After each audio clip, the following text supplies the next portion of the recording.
Naturally, the group diving video became a huge topic of conversation after it started streaming online. As Grim had told me, the internet was going bonkers about it. Many at 8chan were convinced that all 4 new-gen homicides had been committed by the same murderer. Yeah, it's we're almost on the, you could say, save limit. Give me a second, I have to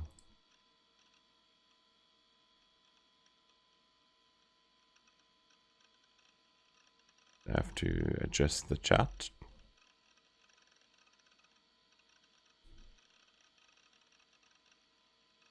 So again, the chat widget has its issues, which means we will not see our beautiful Fez in the background. We'll just have a blank screen for chat messages. Many at 8chan were convinced that all 4 new-gen homicides had been committed by the same murderer. Oh, we have a threat here to read. Meeser, Connecticut. Whose eyes? Are those eyes? Is the new-gen criminal's signature. Name, school dropout, Shizuoka. The guy who put it on YouTube has to be the perpetrator. Awesome stuff. Whose eyes are, etc. Night Guard, Hyogo. Alrighty, I'll report it to... Oh, whose eyes are... White Collar, Oregon. The message of vampire was... Whose eyes are, etc.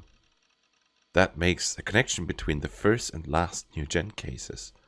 Even though everyone used to say they weren't related, so we can add in the pregnant man and the staking too. Crap. Getting way too excited about this. Grassland baseball player Ibaraki. Whose eyes are those eyes? Plus, whose eyes, etc. first showed up in Vampire House.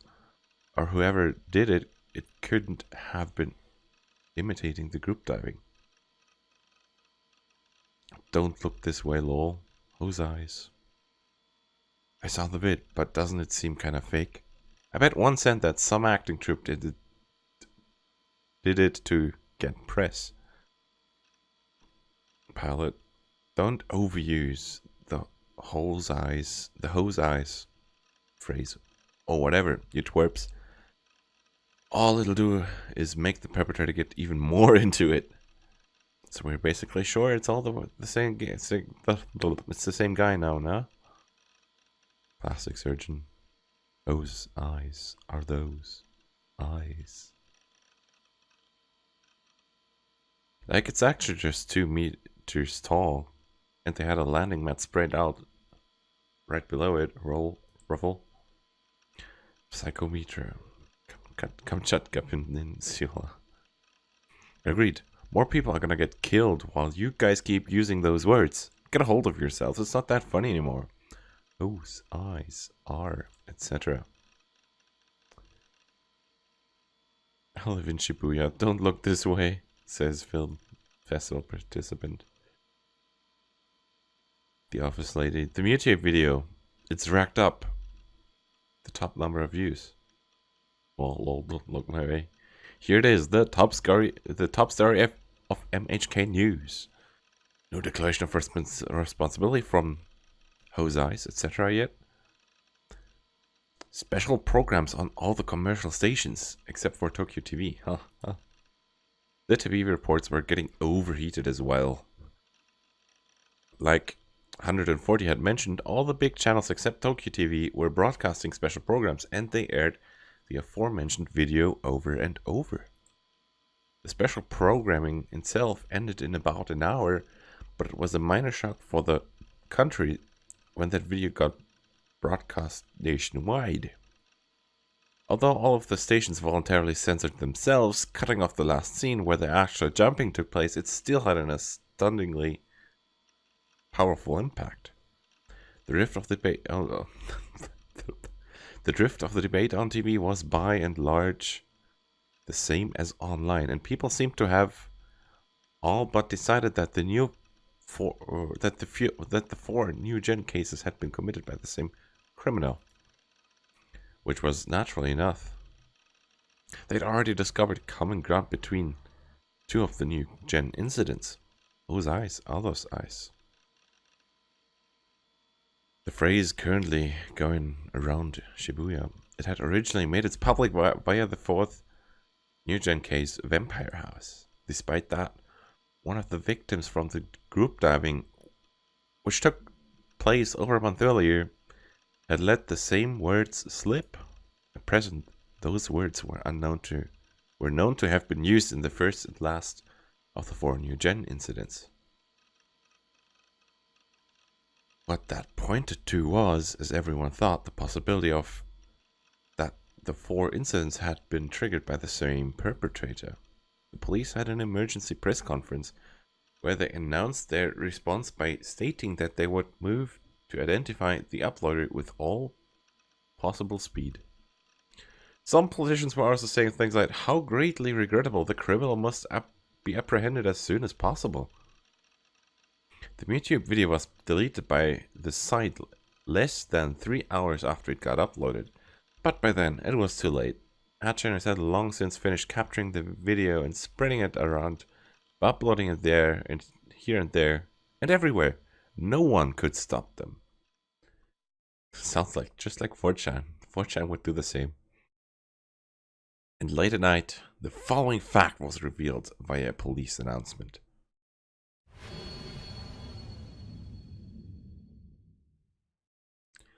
The video of the group diving incident had been uploaded from the PC in room 37 of a certain manga cafe, which was located in the Shibuya area.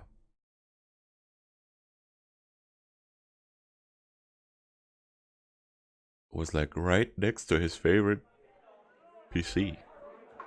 Seated at my desk, I slumped over and hugged myself. Without my realizing it, I had started eavesdropping. Today I was oversensitive to the voices of those around me. I listened to all kinds of conversations, but no big surprise here. Everyone was talking about the group dive video from yesterday. There were also girls jokingly saying, "Whose eyes are those eyes?" to each other. I bit my lip and studied the surface of my desk. That video was proof. Which kind of proof is he talking about? Proof that Shogun existed. Proof that I hadn't killed anyone. Which meant I didn't have multiple personalities.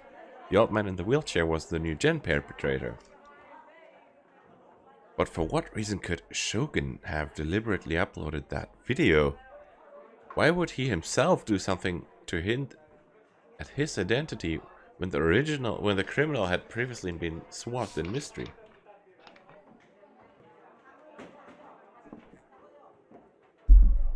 When I pondered this, I came up with two conclusions. The first one was that Shogun was the attention-seeking type of criminal. The chances of this seemed pretty high, given how he had gone out of his way to show himself to me. As for the other possibility, he was challenging me. For reasons unknown, Shogun, along with his underling Yua, were meddling with me. I didn't know why they felt the need to do so, but they'd almost succeeded in setting me up as the new gen criminal. It was possible that the police continued to suspect me even now. Shogun was attempting to entrap me. 僕のメッセージは受け取ってくれた？目覚めるんだ。早く。目覚めるんだ。早く。でないと。もっとたくさんの人が。忘れないで。君は逃げちゃいけない。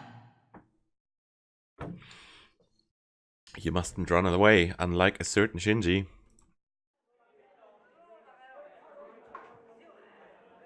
Thus, Shogun had spoken to me when he showed himself before me.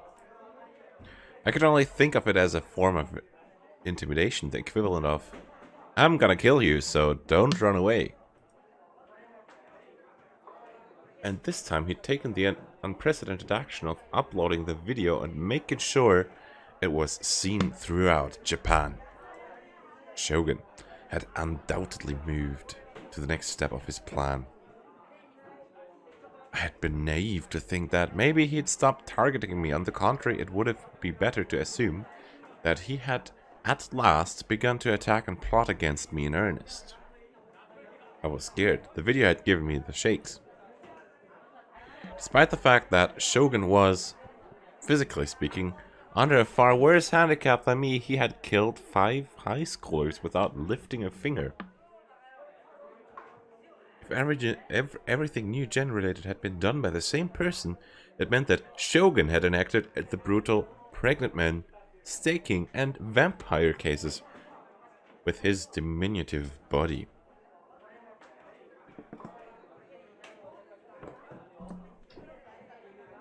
Or maybe Yua had helped him.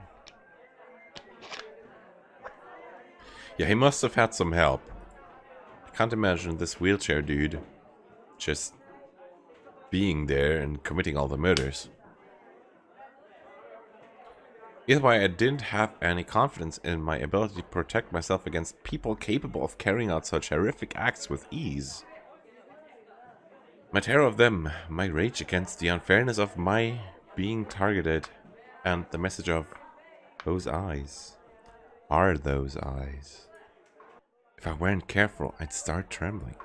To suppress that, I would have to keep myself from relaxing for the time being.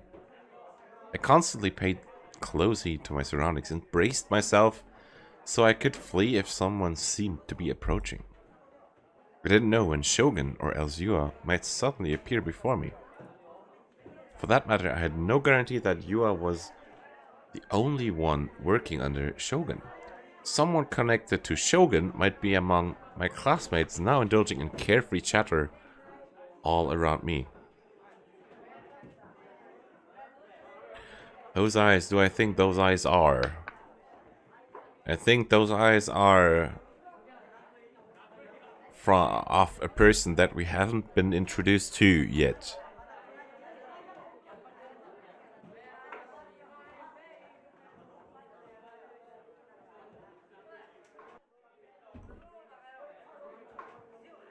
I had to do everything in my power to avoid getting ambushed, to avoid being ambushed. Like yesterday at Ad Cafe, if not, I'd get killed the next time for sure. I had to get a D-sword, fast. Obtaining a D-sword was the only way to break free of my current situation. After listening to Ayase and Senna, and actually researching it online, I was all but certain of it. I'd be saved if I got my hands on a D-sword. Yesterday evening, I had been frantically collecting information on D-sword, while I kept an eye on the frenzy online, but I didn't meet with much success.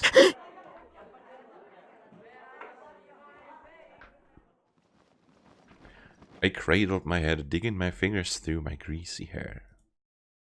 How the hell was I supposed to become the owner of a D-sword? 見つけなくちゃいけない。自分自身で。方法なんて私にはわからないわ。Ayase had told me so, but it was asking too much to say that without giving me a single hint. I was becoming more and more impatient. Anxiety threatened to make my chest cave in. Harry, I had to hurry and find a D-sword, no matter what it took. A D-sword. You've got to find it. Everything will be over if you don't find it. I've got to find it before I become the next New Gen victim. But how was I supposed to find one? I didn't know of any good methods. Some kind of hint. A hint. I have to rush or I'll lose my chance to find it. Am I capable of finding it?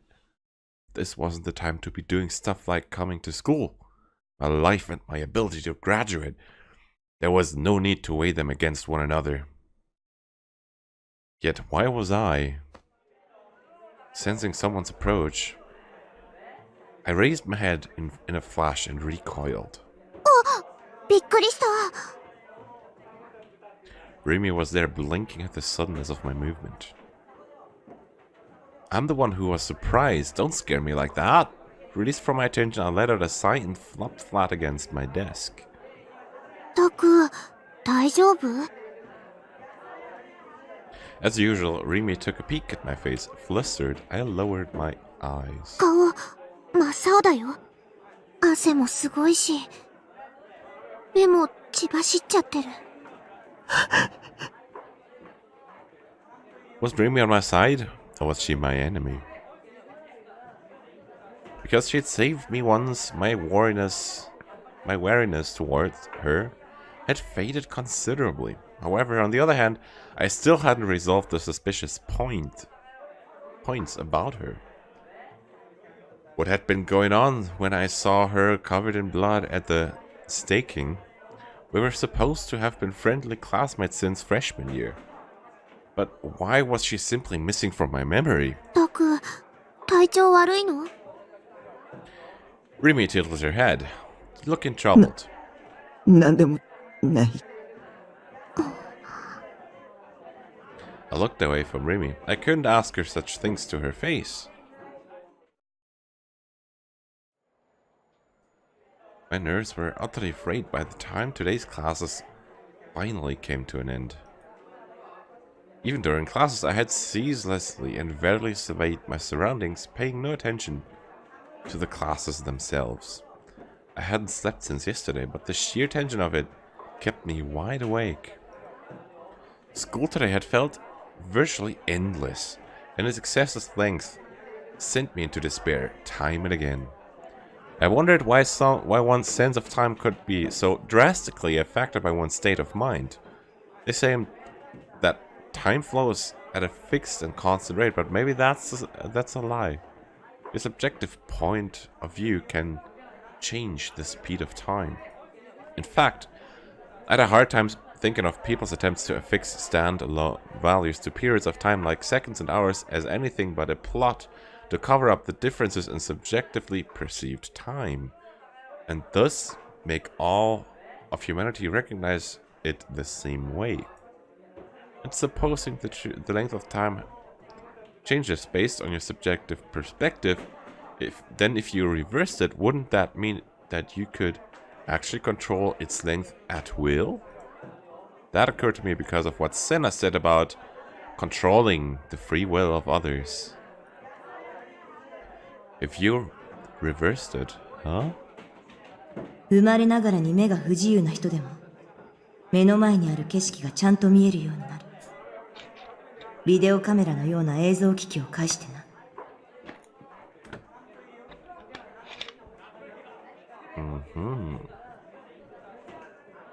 If you could change the picture from a video camera to electrical signals and send it to someone's brain, making them see it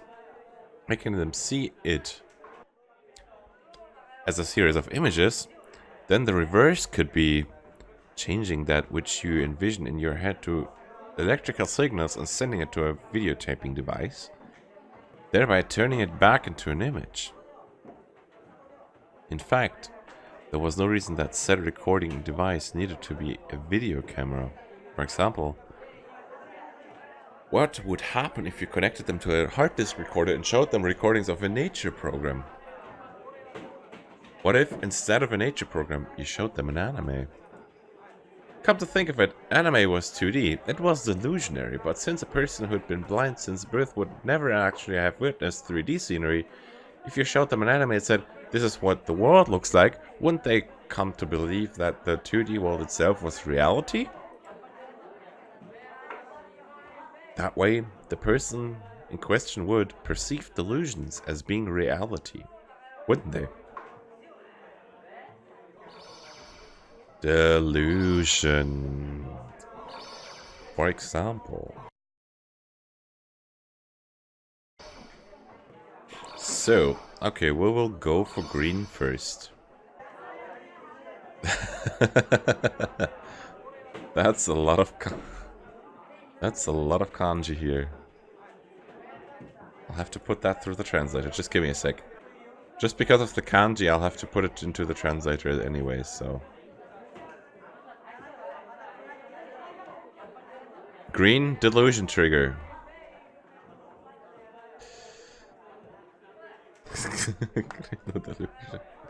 Trigger. Whose delusion trigger is this delusion trigger?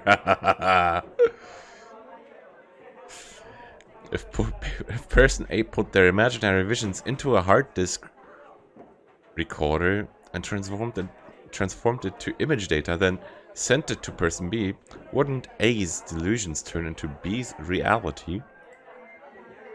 Delusions turning into reality. Theoretically, it should be possible. Haha, am I some kind of genius? The magnificence of my idea thrilled me. Perhaps this itself was the way to obtain a D-sword. Hadn't Ayase called her D-sword a delusion? Oh, alright. Time to go home and check it out online. Moso starto.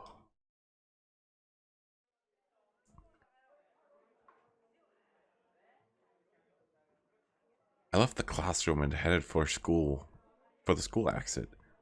exit without a single sidelong glance. However, I didn't forget my custom of walking along the edge of the hallway while hanging my head and doing everything I could to avoid standing out. Since a little time had passed since the ending bell, most people who went straight home were already gone. Those students with club activities or cleaning duty remained behind.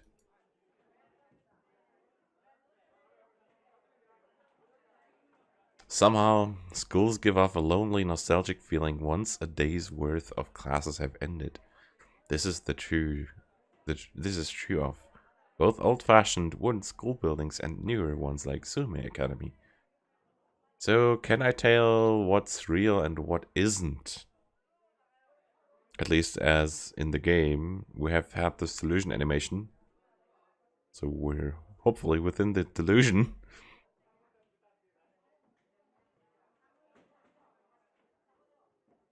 But you know, maybe this life is just a delusion. Maybe we're living in the Matrix. Maybe the Matrix is running on Windows XP.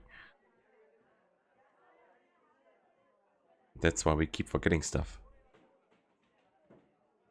Although, to be fair, I'd only been to wood-constructed school buildings in Eroge. As I walked through the corridor filled with slanting afternoon light, pondering that sort of useless stuff, I spotted a peculiar figure coming towards me. A girl was tottering along, carrying 2 huge cardboard boxes. The boxes hid her face from me. She probably couldn't see what was ahead of her either. She couldn't possibly have been more precarious.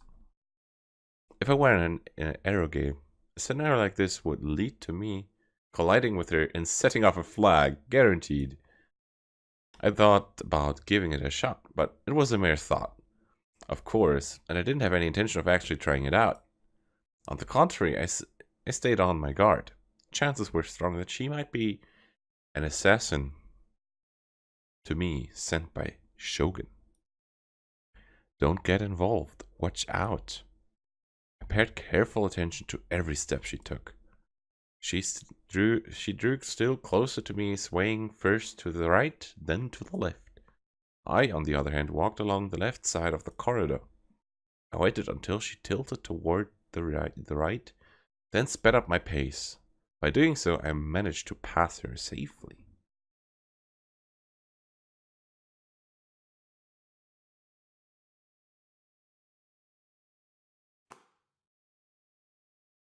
Hearing something drop, I cast my gaze downward without a second thought.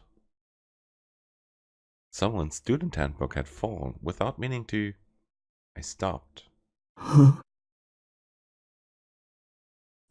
Did the cardboard girl dropped it? I thought hard as I contemplated the student handbook. Doubts rose at the back of my head. Why had it fallen now with this timing? It was too obvious. Almost as if someone were urging me to pick it up. A trap? I wondered if she'd dropped it on purpose. The cardboard box girl had used both arms to hold up her boxes. Neither of her hands had been free. If her student handbook had been kept in her skirt pocket, it would have been impossible for her to take it out and drop it on purpose. Except it wasn't as if I had actually seen where the handbook had fallen from in the first place. Maybe the cardboard box girl had been holding it from the start, carrying her cardboard boxes in such a way as to conceal it from me. Nothing was certain. It might not have been deliberate. It'd be normal to regard it as coincidence. Then I made my gaze follow the figure of the cardboard box girl. Or tried to. Huh? Right at that very instant, the cardboard box girl turned the corner and went out of sight. I'd only seen her from behind for a second. I didn't think she looked familiar. It felt like she'd had short hair. No, but it had also seemed long. I couldn't make a decisive statement either way. I hadn't seen her face either, of course. The cardboard boxes had hidden it as we passed one another. All that remained in the hallway were me and the student handbook. Maybe the common sense response would be to pick it up and take it to the faculty room, or chase after the cardboard box girl, but I hesitated to do either. As usual, Takumi, you're usually just an asshole.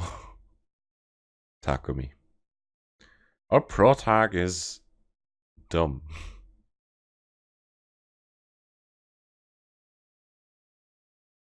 I looked around. I didn't see any other students.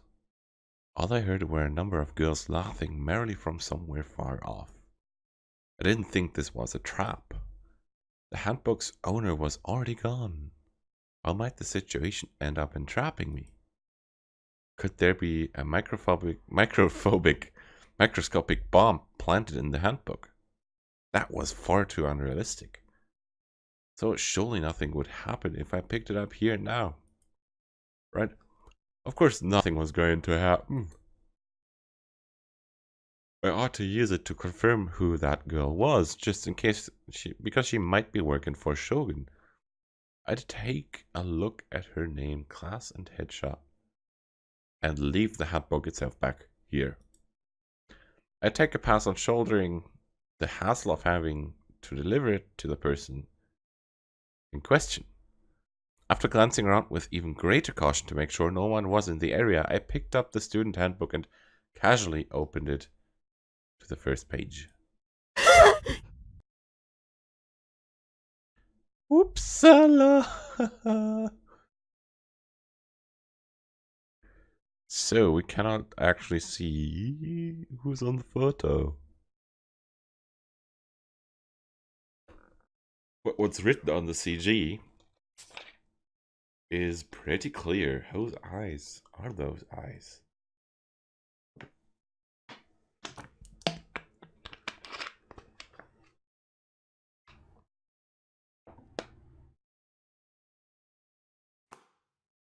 I hastily flung it away. What was that? An unidentifiable eeriness. It didn't so much freak me out as it made me feel sick. Malicious and blatant harassment aimed at me as an individual. Who? Who would do such a thing? The girl from before, obviously. That girl had been affiliated with Shogun after all. Of course she had.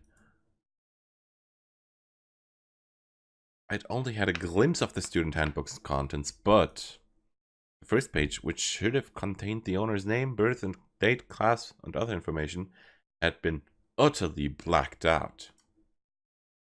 Furthermore, the headshot photo that ought to be pasted there had been ripped away. It made me ill. I abruptly experienced nausea. Wanted to leave this place sooner rather than later. Covering my mouth, I went towards the stairs. By the time I blindly came out in the courtyard, I couldn't hold back my urge to vomit anymore.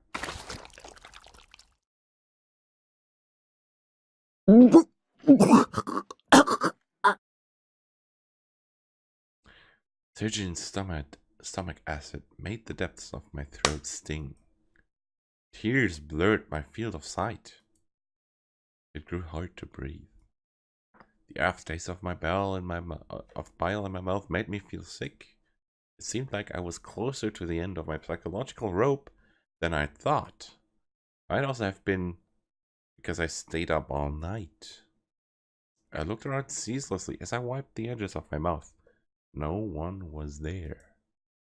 But the shadows and blind spots I normally wouldn't take notice of seemed dreadful to me now. I began to think that Yua and Shogun might be hiding somewhere. Once I made myself believe it, I lost the ability to take a single step away from this place. Obviously. Well, somebody save me. I wanted to cry. At the same time, the urge to vomit arose in me yet again. I didn't throw up this time around, but I had dry heaves over and over. It hurt so bad, more and more tears started flowing. Then someone softly began stroking my back. Frightened, I looked behind me. 大丈夫。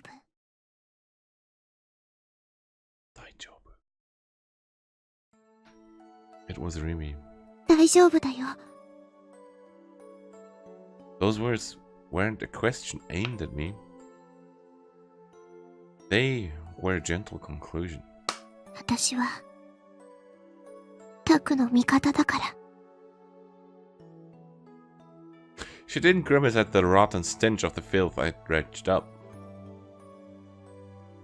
She didn't show any form of indication of despising me, even when she saw my face covered in tears and nose drippings, with vomit stuck to the corners of my mouth. She smiled serenely, as though to reassure me. She drew close by my side, lightly stroking my back. Why? Before this and now, when I thought I wanted someone to save me, why did Rimi materialize before my eyes? Because Rimi was here with me now? I felt relief. I felt my burdens lighten. Before I knew it, I had begun divulging all my emotions, even though I was bad at talking about myself. 助けて。一人は怖いんだ。 Maybe this was why I'd come to school. Up until now, I thought I was better off alone. Even now, of course, I was frightened of talking to people. I had no self-confidence when it came to making contact with people. But being alone with, well, Shogun and Yua had hunted me down, made me feel far more insecure and scared and forlorn. I wanted someone to stay with me. They didn't have to be kind to me. I just wanted to be in place with other people. 一人は怖い。だったら私が一緒にいてあげる。 Those words held no malice, nor any reluctance. さすがに24時間ずっとは無理だけど。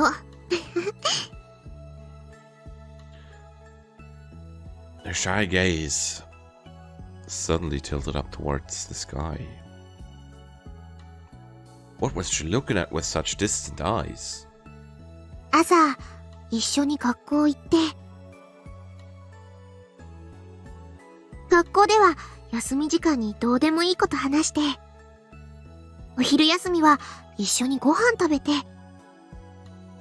夕方一緒に帰って、帰るついでにたまにどこかのお店に寄ったりして、タクの部屋でちょっとだけおしゃべりして、それでまた明日ねって手を振って別れて。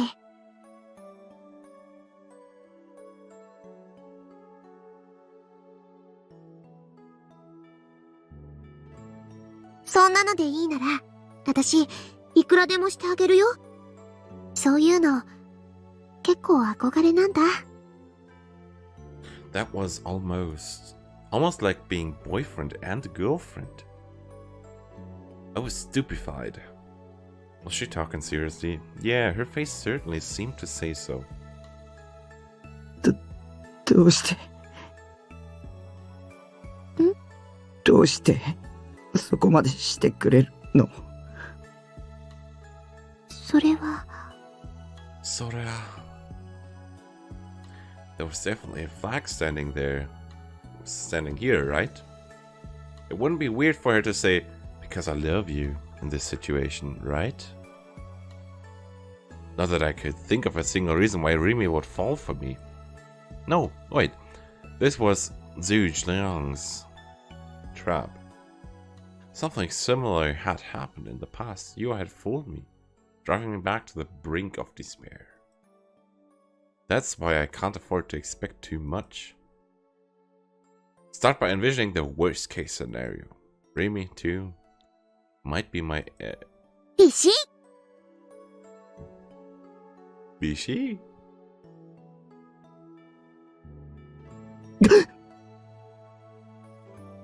Without warning, she saluted me. The suddenness of her actions left me shaken, making me think in astonishment that maybe she was about to reveal her true nature. But her face still wore the same endlessly soft smile. そんなの、友達だからに決まってるでしょ。私にしてみれば、タクを助けてあげるのは当然なの。どうしてとか、寂しいこと言わない。わかった？うん。If it were as a couple, I might have felt like my life had finally begun for real. But even if we were just friends, it made me incredibly happy. Having another person be nice to me. Having another person try to do something for my sake without seeking anything in return. I'd never known it would bring me such joy. It might be the first time I'd ever felt like this. And more than anything, she made me believe I wasn't alone. Rimi's existence had saved me. My nausea had finally settled down and I felt considerably better. はい、使う？ What Rimi held out to me was a vermilion, floral-scented handkerchief. But I accepted it meekly, but I hesitated to use it. 汚しちゃっていいよ。タクにあげる。ありがとう。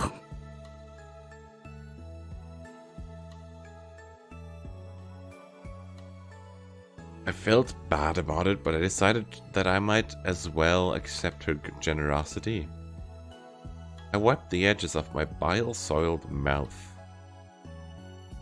It was the first time I received a present from a girl outside my family, although I wasn't sure whether or not I could call this a gift.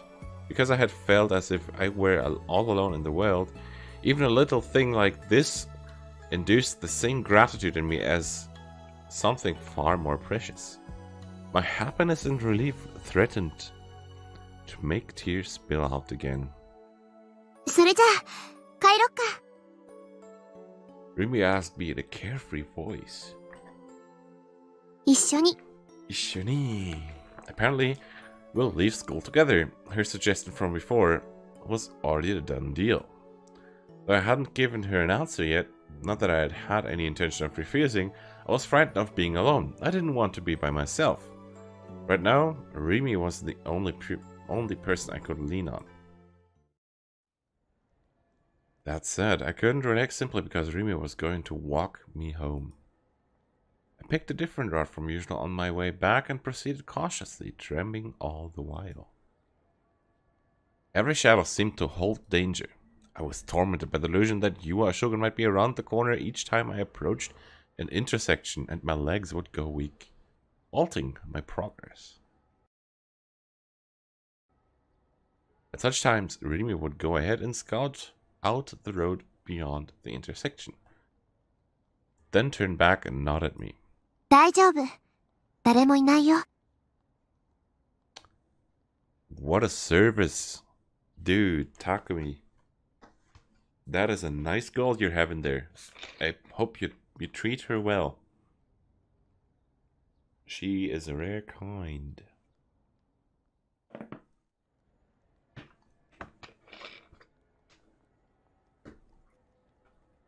Relieved, I followed after her.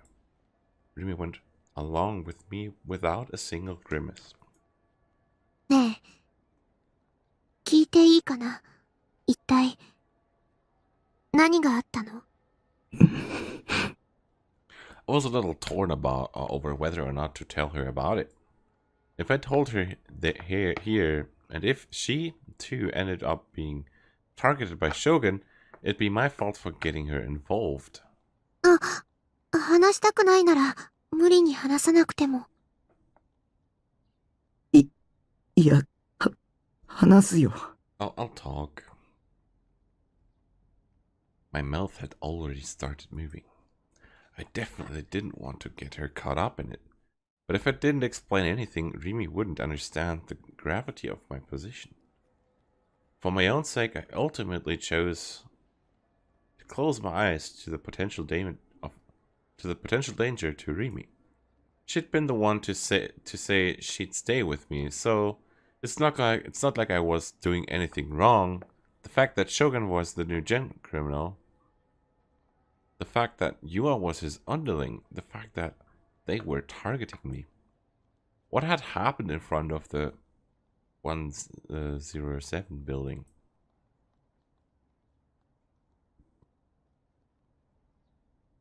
I summarized everything, stuttering all the while. うーん。 When I spoke of how Shogun had appeared in front of me riding his wheelchair, Rimi made a sober face and lapsed into thought. I'd been thinking I wanted her to ask her about that incident, but this was the ideal opportunity to do so. So I will put a save point here and check what the other delusion is up to.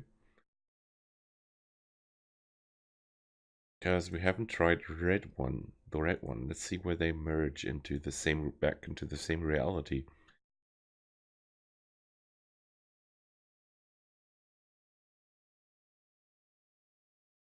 Yes, load.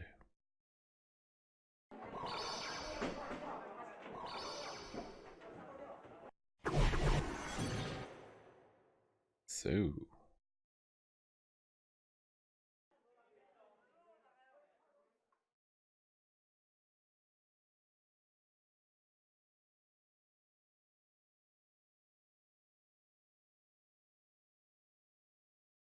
So.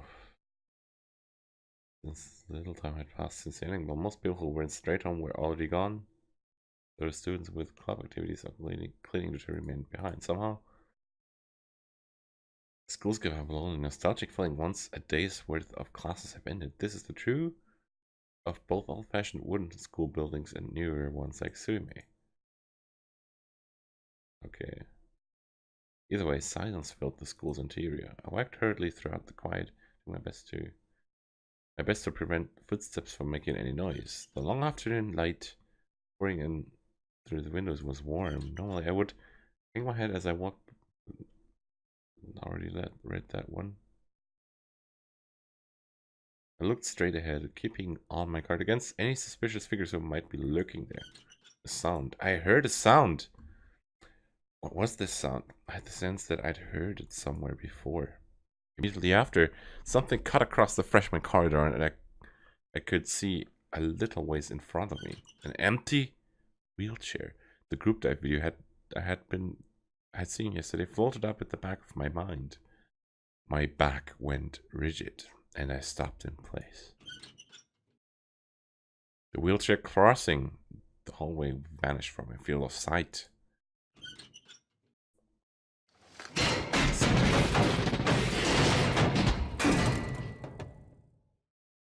Whoops! What happened?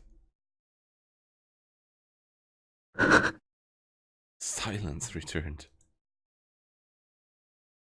I caught my breath and stared in the direction of the sound had come from. What had it been? Why was there a wheelchair at school, not to mention one moving without anyone in it?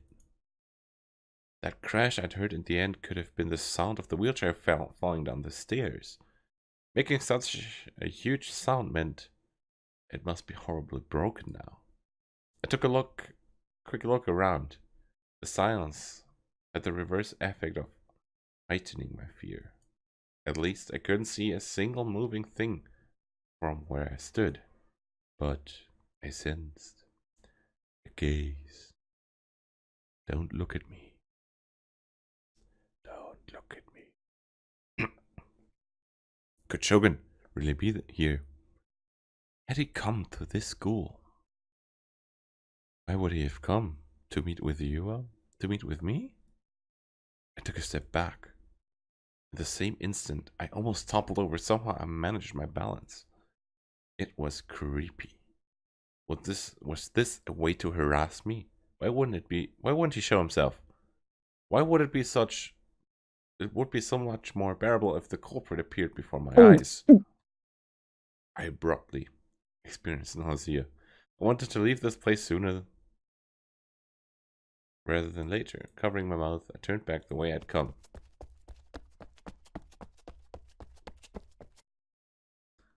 So this is where it merges.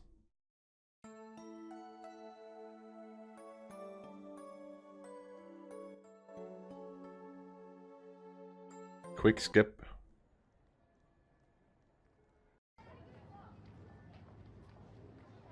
I wonder if he was there, an old man in a wheelchair. There was so little confidence in her answer.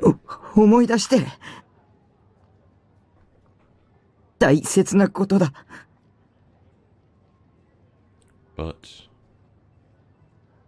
Remy scrunched up her eyebrows as if she didn't want to say it. そもそも、あの時、渋谷の駅前が無人だったなんてことなかったよ。I do have to save here and pull up the old illusion because I want to see. I need to check something. Load the old finish save, yes.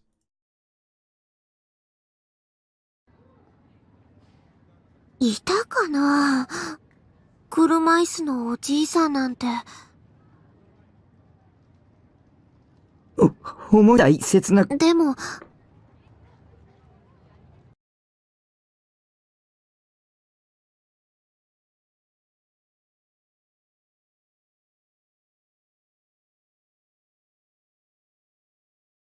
So, when I spoke of how Shogun had appeared in front of me, riding his wheelchair, Remy made a sober face and lapsed into thought. I'd been thinking I wanted to ask her about that incident. This was the ideal opportunity to do so. I wonder if he was there, an old man in a wheelchair. There was no confidence in her answer. Try to remember, it's really important.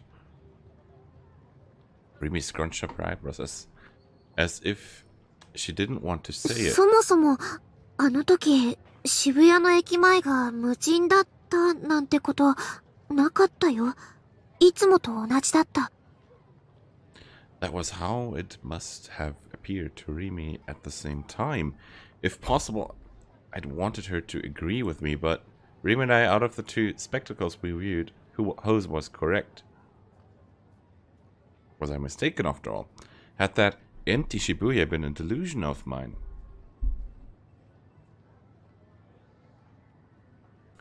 But that created a slight problem.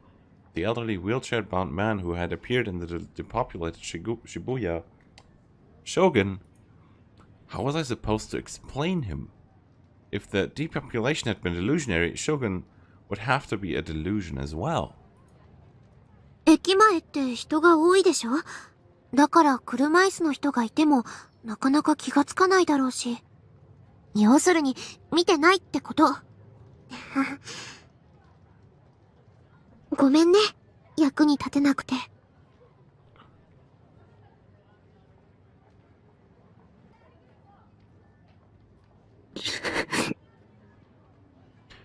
very least, Shogun wasn't a figment of my imagination.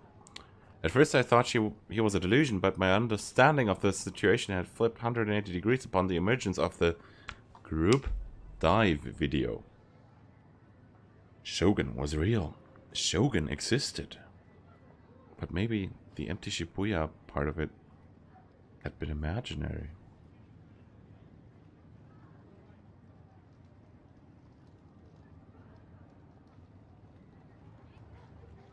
Even then, the area around the station had been overflowing with people.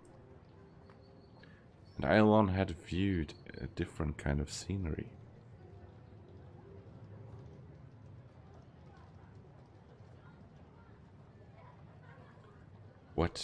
How could that be? ねえ、それより、お願いがあるんだけど、いい？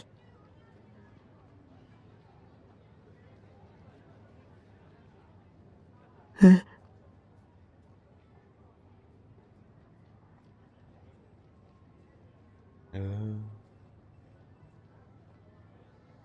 Remy pressed her hands together in CD supplication. を買いに行きたいんだ。せっかくここまで来てから、ちょっと寄っていきたいんだけど、いいかな？ Truthfully, I wanted to go home to my base this very instant. I'd come here taking the long way because I'd been considering the possibility that Yua and Shogun were lurking somewhere, not because I wanted to shop. Except if I turned her down here, it might damage Remy's mood, and she was the one who'd said she would be there for me. If I screwed up, she could get angry and go back to her by herself. That'd be problematic. I needed to have Remy with me. On my own, I wasn't even sure that I could take it back to my base. In the end, I found myself unable to refuse her. All I could do was haltingly tag along with her. Perhaps it would be ordinary to think that surely even someone like Yua wouldn't launch an attack on me with this many people around. But my fear that they were hiding somewhere nearby, blending in with the rest of the crowd, far surpassed that. I shrieked internally each time I came close to bumping shoulders with the people passing me by. パトカーだ。Remy's words gave me a start. I quickly hid behind her. Just as she did, 2 police cars were parked in the streets, and nearby them stood 3 uniformed officers.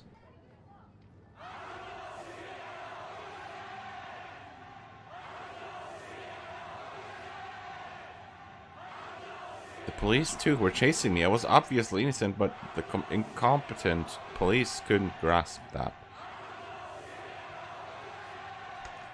So they're protesting basically, which is what I will be doing tomorrow. Protest against Article 13 in Cologne at 1 p.m. Cologne Neumarkt. If anyone is able to make it, I urge you to join the protest against Article 13 of the European Union Copyright Directive, because that is gonna change a lot of things for the internet as we know it, and they're gonna change it in a bad way. So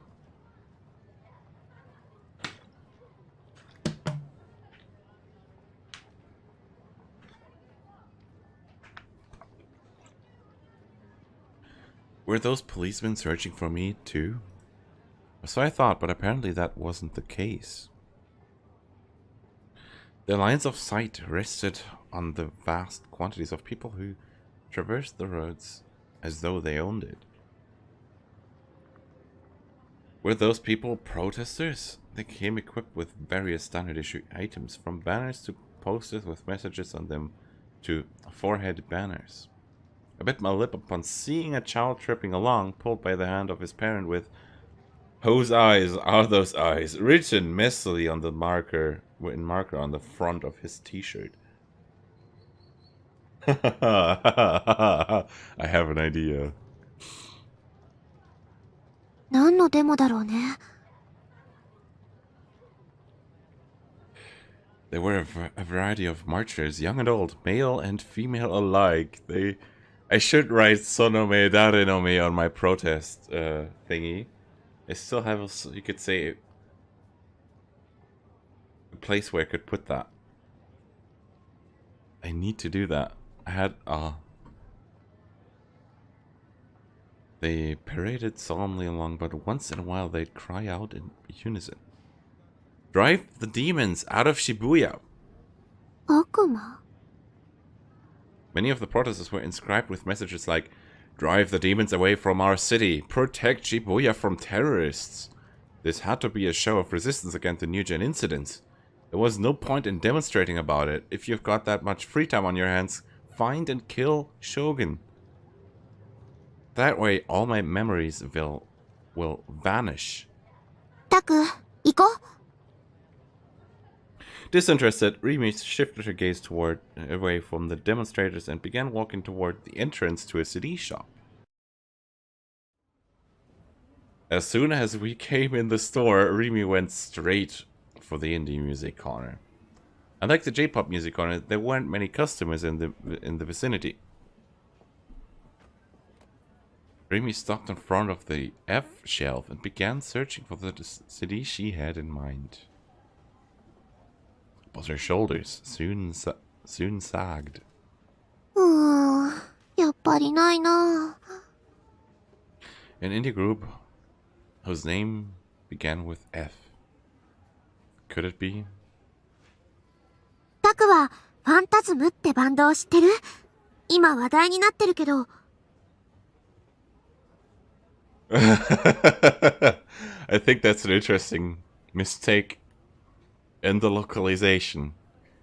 They say a band with F in the beginning, and then they spell phantasm with PH.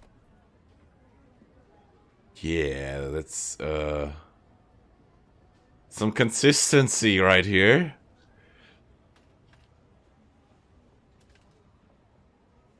As I guess, there was no way I would know. I'd been to one of their concerts and I owned their CD. Rimi smiled ruefully when I nodded. 私、そういう情報は結構疎くて、最近になって知ったんだ。それで、友達に借りようかと思ったんだけど、なかなか手に入らないらしくて、誰も持ってないんだよ。だから、CD 買うしかないかなーって思って、ここ1週間ぐらいあちこち探してみたんだけど、どこも売り切れ中。次はいつ入るんだろう。A new shipment. 僕、持ってる。Rimi's eyes went around. 持ってるって、CD? You have it. Oh, you have it. You have it. You have the CD. I think you found a new friend right there, just because you have the CD. I nodded, and Dreamy started another delusion. Safe. Number 48. We're running out of safe spots soon. Yeah. We're running out of safe spots.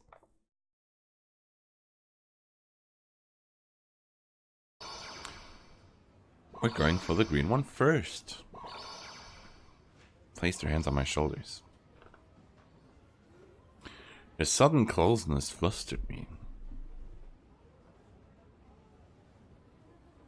The sweet smell of shampoo that came floating from her hair tickled my nose, and I knew my face was getting flushed with heat. Just a second, my audio is having some issues.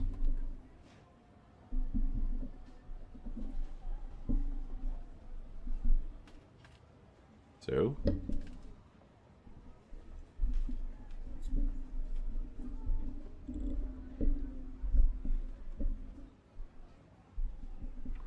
the sweet smell of shampoo that came floating from her hair tickled my nose, and I knew my face was getting flushed with heat. ねえ、タク、取引しよう。 A deal? その CD 貸してくれたら、見返りに私、Ooh, a deal! She wore a terribly serious expression as she watched me. My breath caught in my throat. In return, she would do what? Delusion. Delusion. A classical delusion we have here, with warped view and stuff. Her cheeks blushing with a trace of embarrassment. Remy whispered to me as though she'd made up her mind. 私のこと、好きにしていいよ。Aww. え、 When I comprehended her meaning, I lost my composure. I couldn't tell if she were joking or being serious. For the moment, I began to look away from her. But before I could, she... しゃがんで。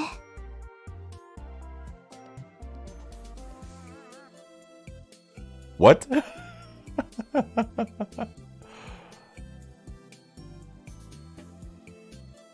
Remy cast a brief glance at our surroundings, then pressed down on my shoulders. Perplexed, I obeyed her. Hugging my knees, I leaned up against the shelf of CDs. As I puzzled over her intentions, Remy crouched in front of me. 膝、伸ばして。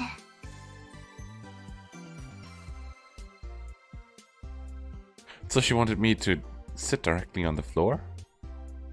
I didn't want to act like... that much like a delinquent. But Remy grasped my calves and forced my knees to unbend. I couldn't stop myself from sliding down, legs thrown out in front of me.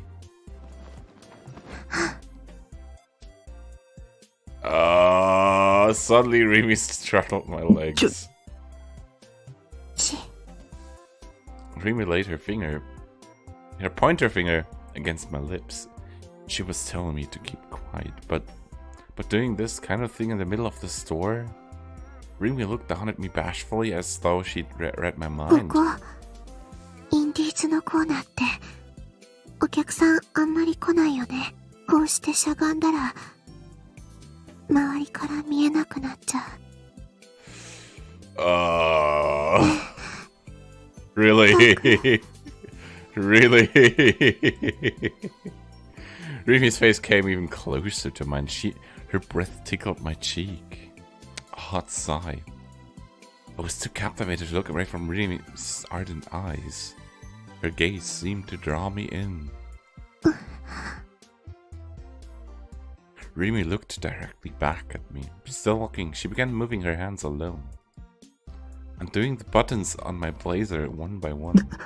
何を No, she isn't doing this.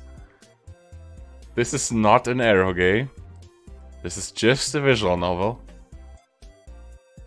Remy reached for my necktie without answering, pulling me toward her. As she loosened it, she moved down to undo my shirt buttons as well. ねえ、人が来る。そうだね。人が来たら、すごく、まずいよね。Her slim hands, bellying her words, slipped past my bare chest and into my shirt.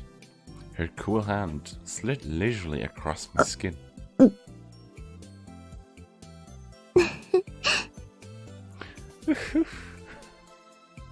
A bewitching smile. I felt a pang in my chest at the sight of her expression. She was normally so bright and cheerful, she gave off little in the way of a sexual atmosphere. タクの胸、ドキドキしてる。ドキドキしてる。リミってテラエロス。テラエロス？ Oh crap, I blurted out exactly what I was thinking. That alone was not enough to unsettle それっ me. て、どういう意味かな？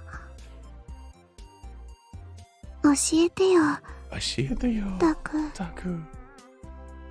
It means you're amazingly hot.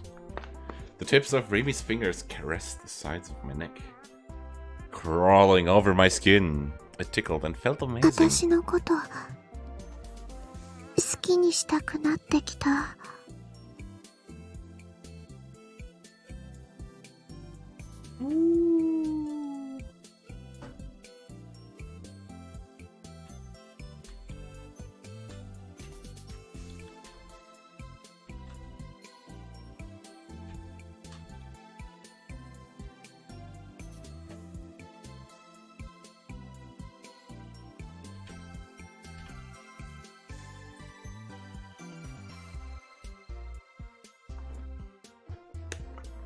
Ooh, have you begun to want to have your way with me? Guided by instinct, I nodded vigorously. じゃあ、じゃあ、ここでしちゃうか。Ooh.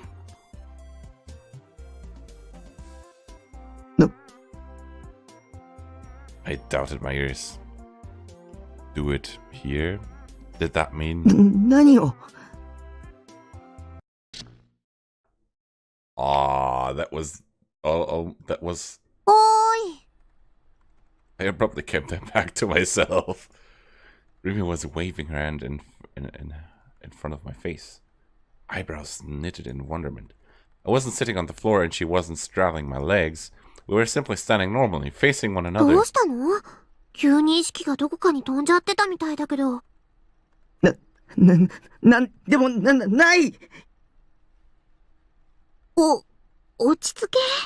I left the rifle, Rimi turned my back on her and took deep breaths. Ha ha!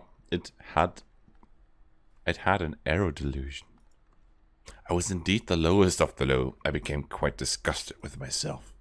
No, it was also Rimi's fault for talking about repaying me. Any man would start imagining stuff if he heard such a suggestive, sexy line. Come to think of it, how did she intend to repay me after all? その調子だと話聞いてなかったでしょう。うん。じゃあもう一回言うけど、私のお気に入り CD を貸すっていうので手を打ってくれないかな。は？ねえねえ、いいでしょ？お願いします。この通り。Aww. Well, there's reality for you. Speaking of which, I had fantasized about things ending up that way with Rimi anyway. I wasn't supposed to be interested in 3D girls.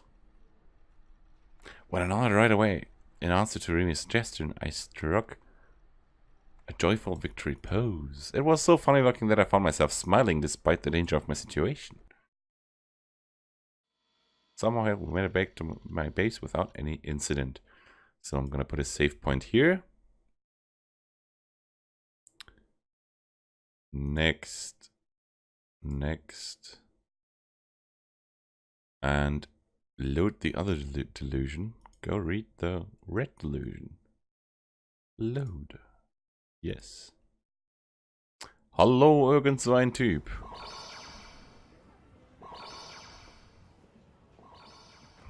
Her sudden closeness flustered me. The sweet smell of shampoo that came floating from her hair tickled my nose, and I knew my face was getting ねえ、 flushed タ with ク、 heat. 取引しよう。 A deal? その CD 貸してくれたら、見返りに私。 She wore a terribly serious expression as she watched me. My breath caught in my throat. In return, she would do... What? 叩き割ってあげる。 I'll smash it for ya. はい。Smash it? I felt blindsided. I thought Rimi wasn't the sort of girl to act like such a delinquent.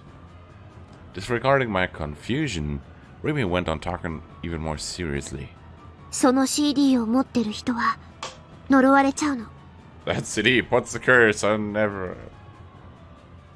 on everyone, whoever owns タ it. ク、知らなかったでしょ。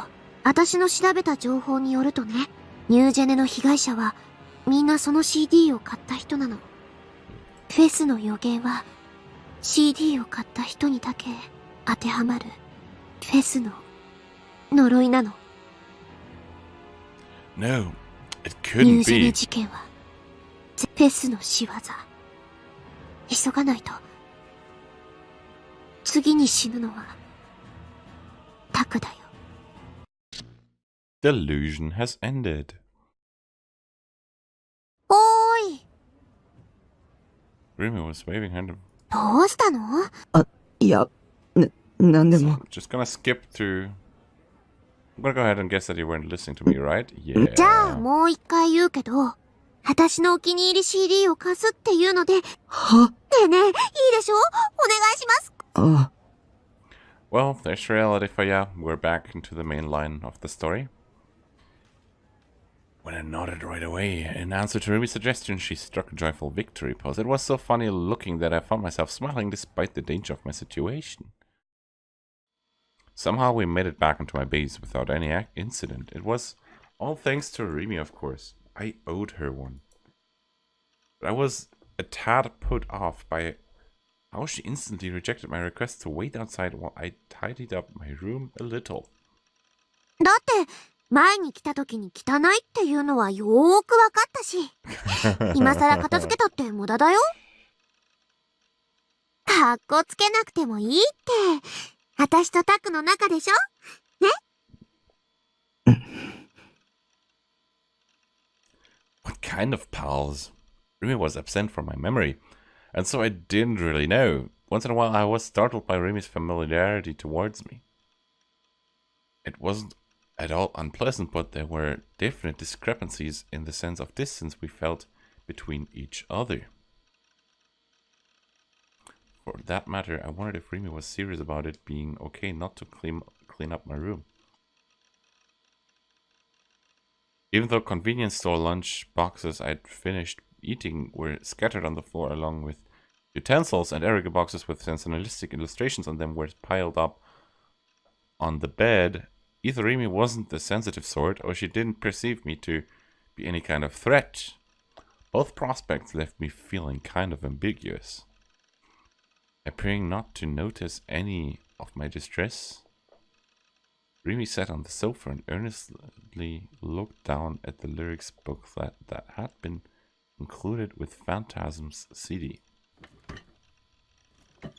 I dropped heavily into my computer chair and made the tension leave my body.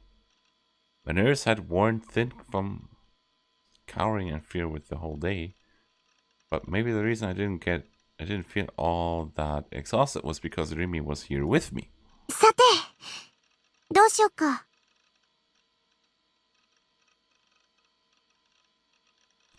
Remy closed the lyrics book, like stretched grandly, and sent a smile my way. What to do, she'd ask. What was I supposed to do? Remy hadn't come here to hang out in the first place. Her original aim had been to borrow my CD.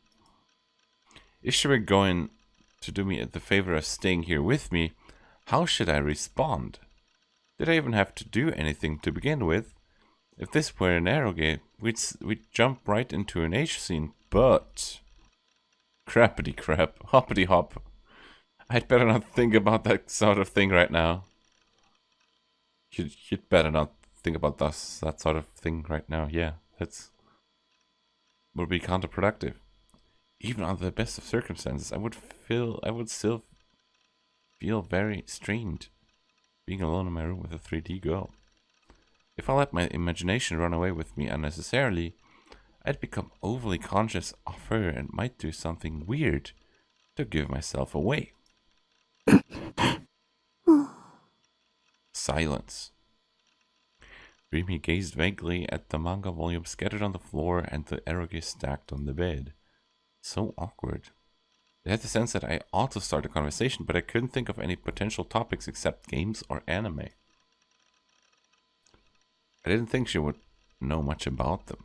Anyway, she'd said she'd be there for me. So maybe she would spare me and start talking first. I'd be in trouble if she expected me to take the conversational lead. I didn't know how to handle 3D ghosts after all. I was grateful to her for staying with me, but I wouldn't be able to hold up under the pressure of this silence. The dimness of my room was also part of the issue. It gave me the hallucination that there was something lewd in the air between us. Unable to keep still, I turned to face my PC. There was something I had to look up. I thought of it earlier at school. Something that might be a hint about how to come into possession of a D-sword. Is it possible to change your imagined visions into actual images? Using the things Senna had told me about VR technology and how humans are electrical devices as a springboard, I began probing into the matter. Remy stood up and approached me. Should I explain? But how best to explain it to her? What a hassle. ねえねえ、何してるか教えてよ。When I didn't react, Remy started poking me in the back with her finger. I certainly couldn't ignore her, so could I? 君はその妄想が現実になるって信じられる? As I entered search keywords into my browser, I spoke without looking over at Remy. In fact, it seemed more like I was addressing Sarah. 妄想が現実に無理でしょう。もしそれができたら、人はとっくに万能になってるよ。Omnipotent, huh? That very well might be the case.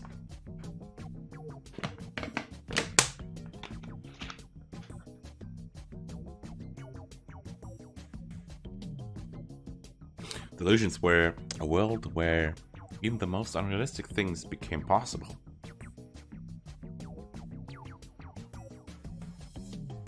If they became reality, it would mean making the unreal into something real. それがどうしたの？それに近いシステムがアメリカで特許あるんだ。へえ、冗談でしょ。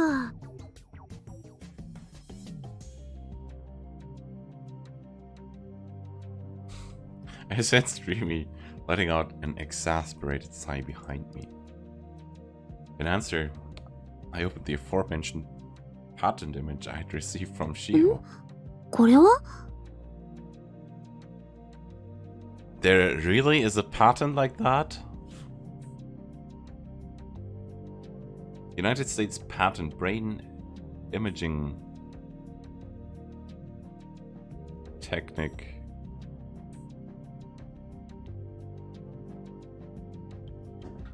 What's the patent number? I would love to look that up. .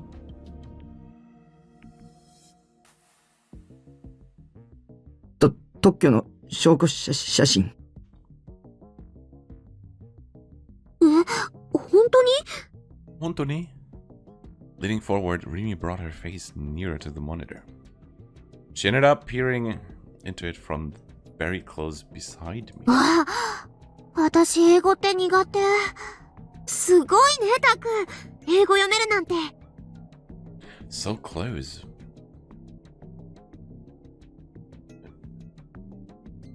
She was so near me, I could see the reflection of the monitor sparkling in her eyes. I was starting to get flurried again. ねえねえ、どういうことか教えてよ。Apparently it had drawn her interest.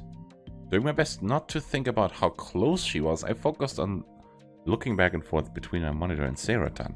生まれながらに盲目の人でもビデオカメラみたいな映像機器を通すことでそこに映る景色が見えるようになるんだ。これ豆知識な。ビデオカメラが目の代わりっていうこと？そう。VR 技術って言うんだよ。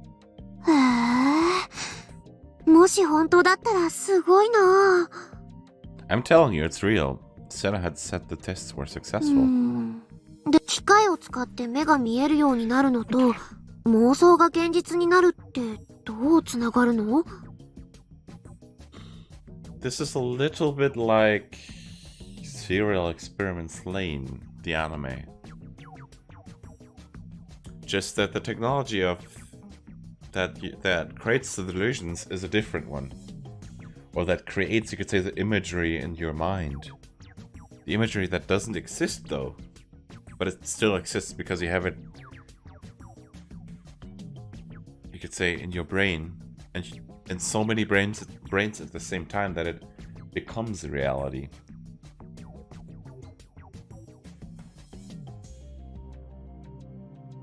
私、頭悪いからよくわかんないや。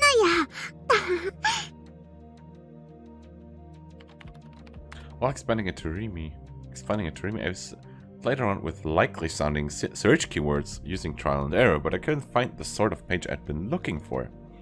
Even so, I persisted in inputting more new keywords. 映像機器に映る景色も脳内で思い浮かべた妄想も電気信号だから。逆に考えるんだ。脳内に電気信号を送るんじゃなくて、脳内から電気信号を送るって考えるんだ。ほほう。Ambiguous answers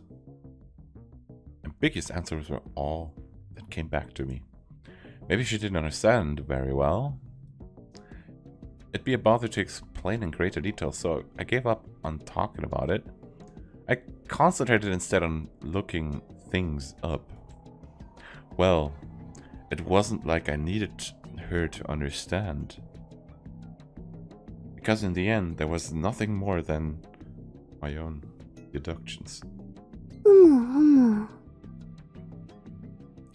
Remy went on nodding and making noises of assent all on her own. I figured I would leave her be. I'd run a variety of searches, but I couldn't find any documents verifying my line of reasoning. Deciding to alter my approach a little, I began searching, emphasizing the patent-related aspect of it. I went to a foreign wiki, that site that Chiho had sent me about. One all about American patents. I began searching to see if there were any patents similar to what I had in mind.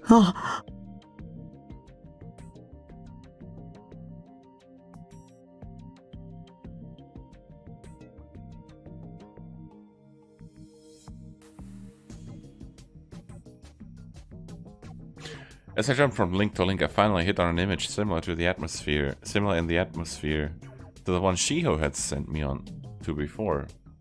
It appeared to be in a different patent document than the one about VR equipment. I swiftly skimmed the 神経 contents. 信号パルスを遠隔地からモニターし、それを映像および音声として再現する装置と方法。おお。Was exactly what I'd been thinking of. I unthinkingly hoovered out of my chair. これすごいぞ。すごいの？何が簡単に言うと、これ他人の思考を盗撮する技術だ。思考を盗撮。Ooh. In short, it meant you could use special machinery to spy on the sounds and images of people thought of in their heads. On top of that, it said the neural impulse monitoring could be performed by a satellite. That would make it possible to film the thoughts of everyone on the planet. To film the thoughts of everyone. How awesome would it be if you could film thoughts? And not just thoughts, you could film your dreams. You could have the craziest movies playing in your dreams at night, and you could have them recorded. How freaking awesome would that be? I would have you could say, an interesting library of dreams. that I would definitely want to rewatch. Imagine being able to record your dreams, like during sleep.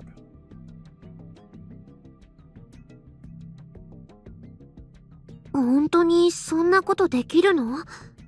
SF 小説とかそういう類のものなんじゃ？特許ってそのシステム自体が完全に仕上がってないと絶対に取得できないんだって。So it had said when I looked up patents online. だからこれもちゃんとシステムが確立されてるってことだよ。This wasn't fiction. With enough money and technological power to conduct the system, it could be made into reality at any time. This was what Senna had told me. ある意図的な情報を神経パルスへコンバートすることが可能なら。This is the,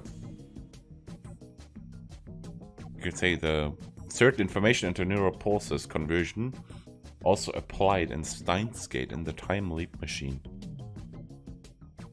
Same thing. 人の五感すべて、さらには人の意志そのものもコントロールできるんじゃないか。Or it's based on the same technology, as I've been told. Would it not also be possible to control all of people's five senses as well as their free will itself? There had been no source for that theory, so ultimately it amounted to no more than Sena's deductive reasoning. But a source had emerged for the theory I had thought of. I wondered why such an amazing history remained totally unknown in Japan. Frankly, it seemed Nobel Prize worthy to me. I wanted to run a search for the words thought recording.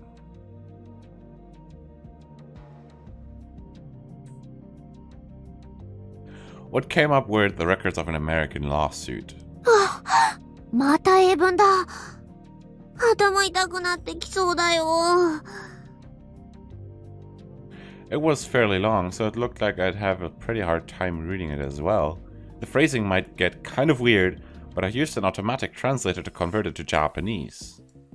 The contents were, in sum, something along the lines of the following. Lawsuit brief. Plaintiff N.K. Rabin. Defendant, the United States Department of Defense Central Intelligence Bureau. The plaintiff's complains. My thoughts have been spied on by means of a special device, recorded and broadcast into an unknown destination via satellite. These satellites have taken me hostage day and night without end. Numerous satellites constantly assault me. Tracking, observation, full body surveillance, biorhythmical attacks, oral attacks, physical debilitation. All those four, from 1 to 6, they're numbered. Since the latter part of December 1990, I've been forced to view man-made dreams, including both visual and oral components, as I sleep. So you can play back stuff in your sleep with this technology. Then you will be able to record dreams, according to this. From February to May 1992, I underwent biorhythmical assault, pain, torture, and harassment. Recognizing this as an attack against me, I began recording the following items and notes. Beginning in February 1992. Date, time, contents of particularly agonizing psychological attacks. Biorhythmical attacks were carried out against every part of my body. All those portions of my body were adjusted to best receive the unpleasantness, exhaustion, and suffering induced by pain, torture, and harassment.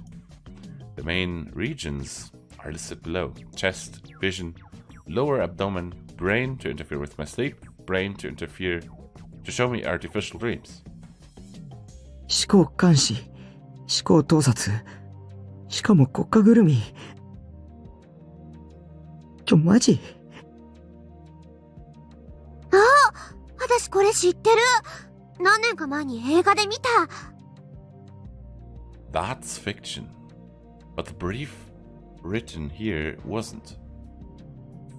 There were two possibilities. The plaintiff was merely a mental patient. Well, the whole thing is a fact. It was difficult to discern the boundary between the two. It seemed as though it could be truthful considering the patent I'd seen earlier, but Senna and Ayase weren't mentally ill, especially Ayase at the time. So Davixa just sent me the patent in the chat. Google patent from United States, US 3951134A. Inventor Robert G. Malak. Ooh.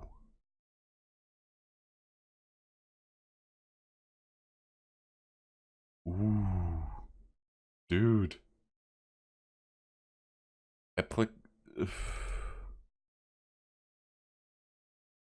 What?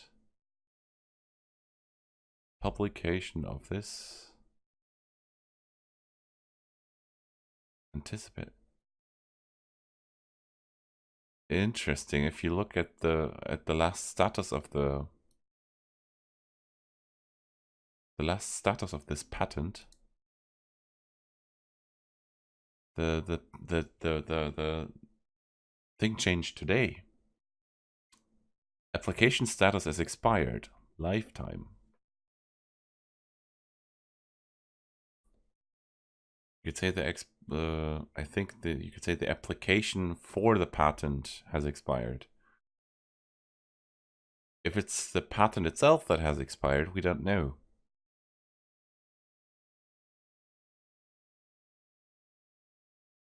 But this is interesting. I will keep an eye on that. I'll read that at some point. Thank you for pointing that out. At the time, Isa had become two people before my very eyes. I had witnessed the second when she became like that, but when I turned around, another Ayase was there.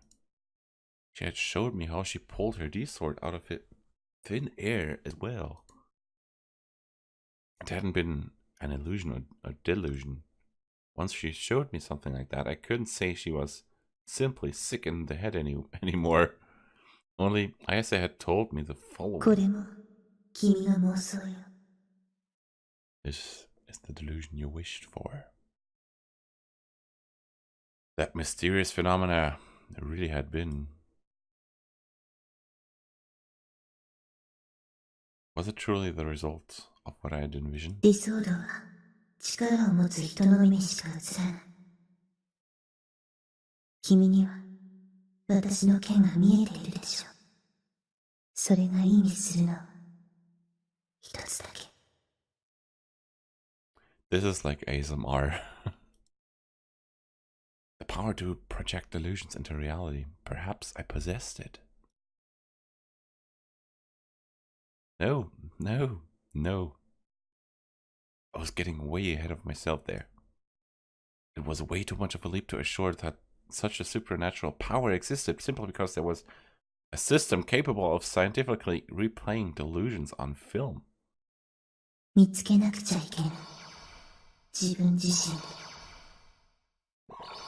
Oh, what a point for a delusion trigger to kick in. Holy. We will go for red first.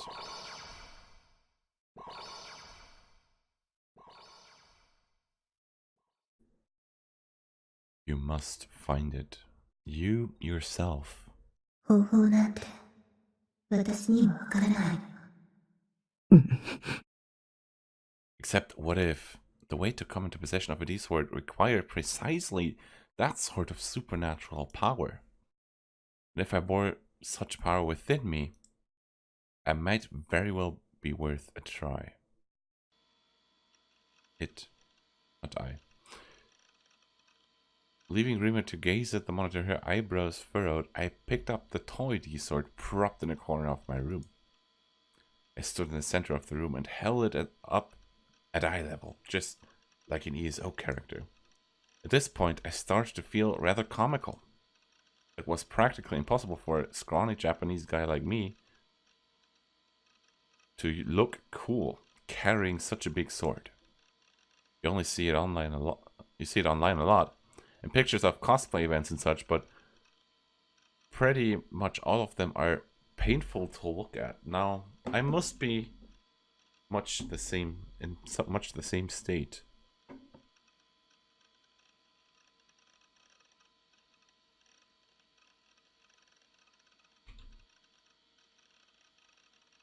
Much the same state. This might be asking the impossible. Even as I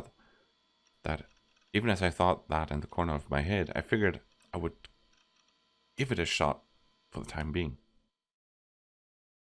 I guess all I have to do is picture a sword in my head.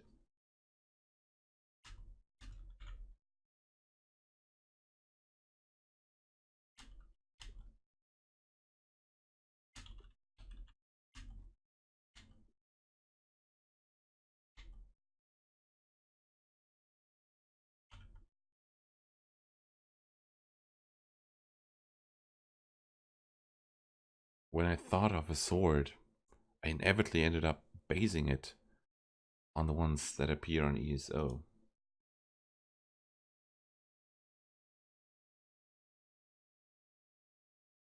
Or else, maybe it would be better to go with a sword like the ones Sen and Ayase possess. Lovely, ominous, and sharp enough to sewer anything at a single touch.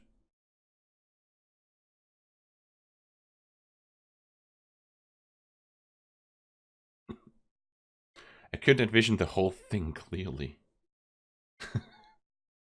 Because I was still a little lost. I couldn't decide whether to narrow it down to an ESO sword or one like Sen and Ayase swords. Between the two, it'd probably have to be the latter. Okay, I'll forge ahead, assuming the worst. I replayed the picture in my head, grit my molars, and clenched the sword in both hands. I prayed hard. Become real.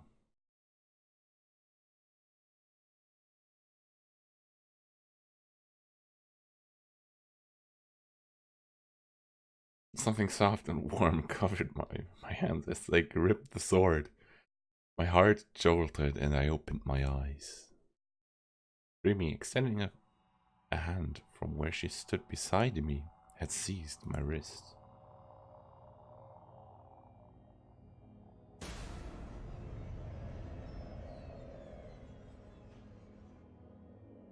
She hung her head, and her eyebrows were furrowed painfully, and her lips trembled faintly.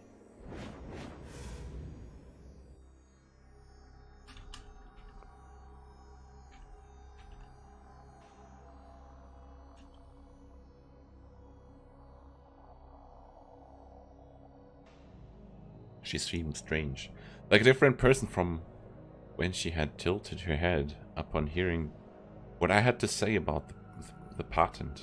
Besides, what did she mean by stop?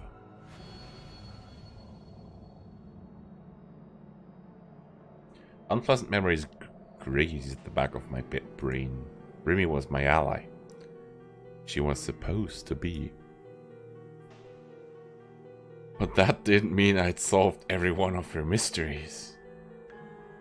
Did Rimi know something about these swords? I swallowed consulsively and began timidly speaking to her. Taku. Her gaze fixed in place, Rimi opened her mouth. She spoke in a stifled voice, one empty of all emotion. その件だけど。 Rimi was my ally, right? She wouldn't betray me like you are, would she? Even if Rimi betrayed me, I... 捨てた方がいいと思う。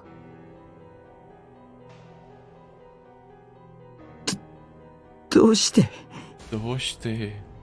My voice came close to cracking.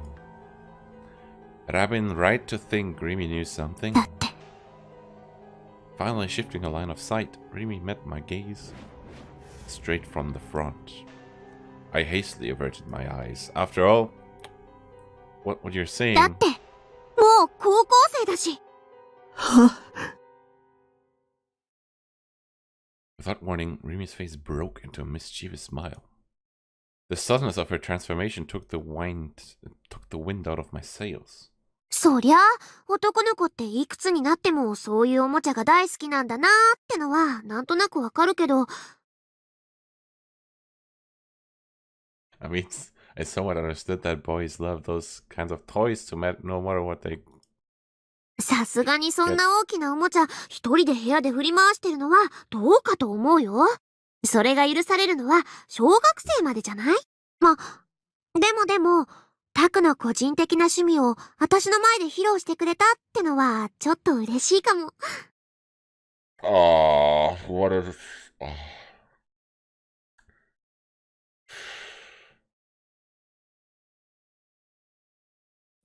is...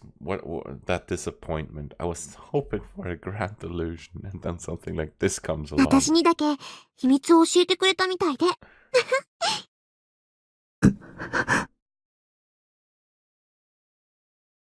What's with that? I'd gotten freaked out for no reason. そもそもそれ、どこで買ってきたの？高かったんじゃない？ 1万円。渋谷の雑貨屋で。へえ、1万円か。安いのか高いのかわからないけど。でもそんな大きなおもちゃが普通に売ってるんだね。私、そんな大きなのを直接見たのって初めて。その雑貨屋さんに売ってるっていうのは誰かに教えてもらったの？ She seemed unwilling to let the topic go. Was she interested in this sort of in this sort of sword? Maybe Remy was secretly into Grant's seeming make-believe stuff too. While teasing me a little for owning the sword, did she in truth desperately long for one of her own? No, that's so it's under... 自分で調べた。ネットで。I'm gonna save this here, and look what the other delusion has to offer.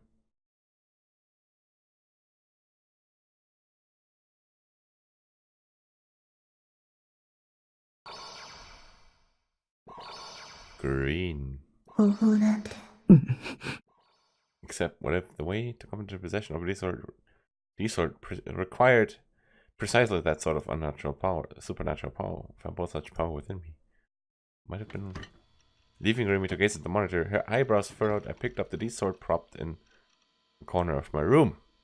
I stood in the center of the room and held it up at eye level, just like an ESO character. I closed my eyes. I attempted to picture a sword in my head. Of course. So I'm gonna skip what we've already read.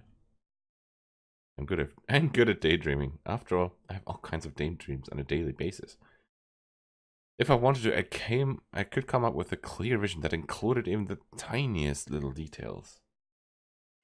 But when I had somehow managed to solidify my mental image, I grit my molars and clenched the sword in both hands. Become real. Become real. Become real. Become real. Become real. Become real. Become real. Become real. I prayed. I thought of solely one thing. I was currently gripping a true dice sword. Not a knockoff. The real thing. I flexed all the muscles in my body. Come, show yourself to me before me. Please bring me salvation. Please protect me. I stealthily opened my eyes. The sword I held on high hadn't changed a bit. As before, it was a cheap-looking toy. そりゃそうだよな。There couldn't be any such thing as the evil eye-esque paranormal ability to turn delusions into reality. The idea of it was blatantly overblown. I was embarrassed that I had been on the verge of believing I had a power like that. I sighed and lowered the sword. That was when I sensed a gaze at my back, a prickling sensation at the back of my mind. Goose flesh sprang up all over me. That gaze again. I sensed a distinct presence. Someone was watching me. Don't look at me. I'm not gonna turn around like you could ever make me turn around. It wasn't merely a presence. I also heard a voice just now. To be more accurate, it was a sound like someone breathing, rather than using words. No way. I might have made an unbelievably stupid misunderstanding. I quietly turned around. Remy was staring at me. Oh, so that was it. It made sense that I'd picked up on a much more vivid presence than usual, which was natural enough since she'd actually been watching me, and it wasn't just me having the feeling of being watched. She'd sure misled me. Wait, had Remy seen the part where I brandished the sword, exposing my immature middle school student's mentality from start to finish? That would be pretty humiliating. Again, Devixa, I'm really bad with kanji. Gonna have to put that through the translator again. Genjutsu ni naru.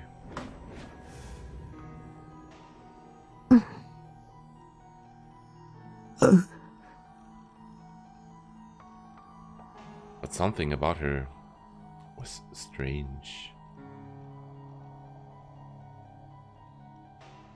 Remy wrinkled her forehead as she stared in my direction without a single blink. On top of that, she wasn't looking at me, or rather at the toy of the D-sword I held.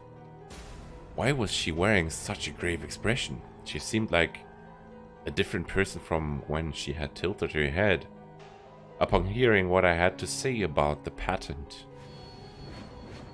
Unpleasant memories graced the back of my pain. At the back of my mind. Mind. Remy was my ally.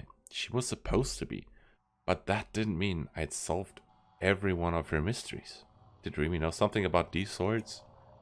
I saw consulsively and began timidly speaking to her. Her gaze fixed in one place. Remy opened her mouth. She spoke in a stifled voice, one empty of all emotion. Remy was my ally, right? She wouldn't betray me like you are, would she? Even if Remy betrayed me, I... 捨てた方が。どうして? My voice came close to cracking. Had I been right to think Remy knew something? Finally shifting her line of sight, Remy met my gaze straight from the front. I hastily averted my eyes. After all, what were you saying? だって、もう高校生だし。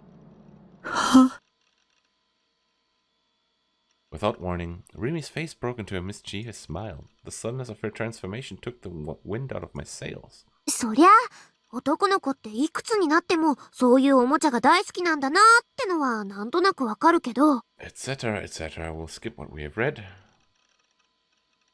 But I have to wonder about swinging such a big toy around in your room on your own. それが許されるのは小学生までじゃない？ま、でも、タクの個人的な趣味を私の前で披露してくれたってのはちょっと嬉しいかも。だって、もう... And then there's kanji. 小学生字。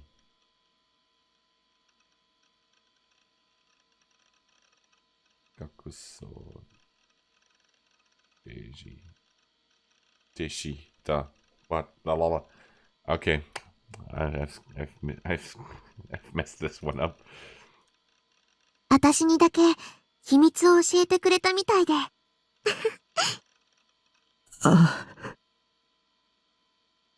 What's with that? I'd gotten freaked out for no reason. そもそもそれ、どこで買ってきたの？1万円。渋谷の雑貨屋で。1万円か。安いのか高いのかわからないけど。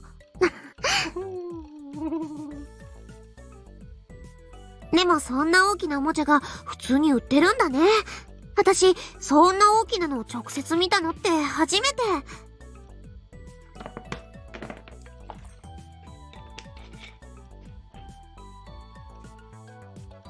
その雑貨屋さんに売ってるっていうのは誰かに教えてもらったの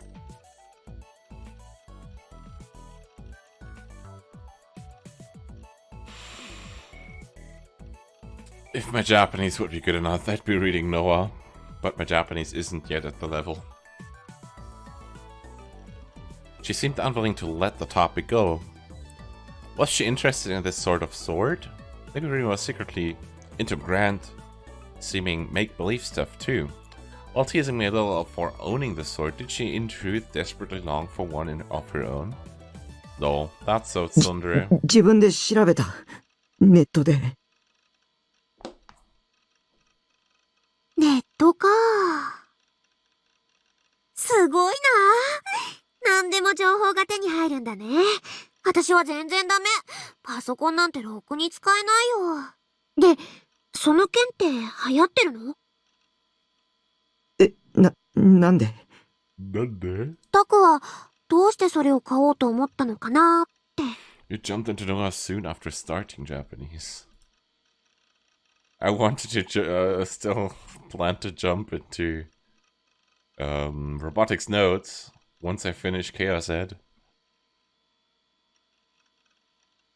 Should I tell her the real reason?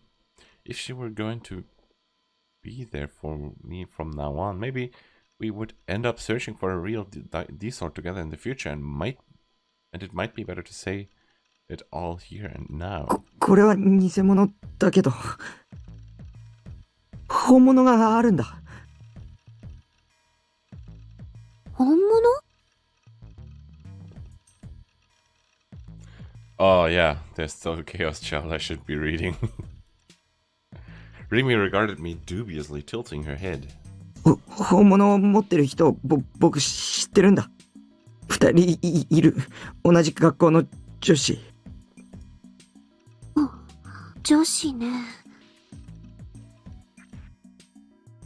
女の子がこんなおもちゃを欲しがるかな。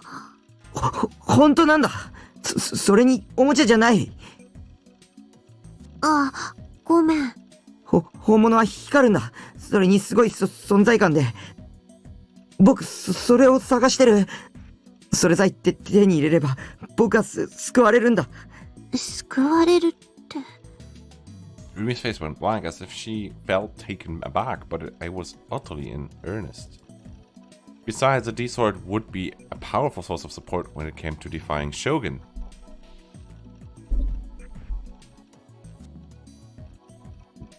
それで、I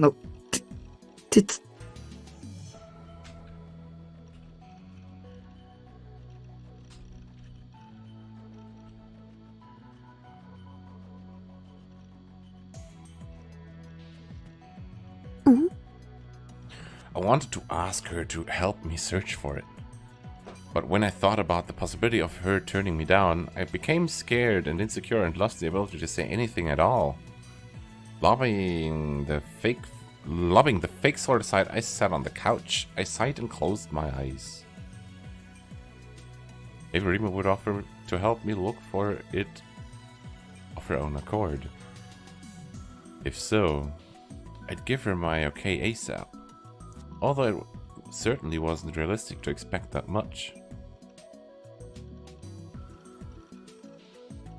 It was just that up until now, Rimi had emerged in front of me whenever I was in a pinch, as though she'd heard the voice of my heart, as though she were riding in on her white horse. So maybe. とにかく、もし本物があったとしても、それこそ買ったりしちゃダメだよ。今タクが持ってるのはおもちゃだからいいけど、本物ってことは銃刀法違反になっちゃうんだから。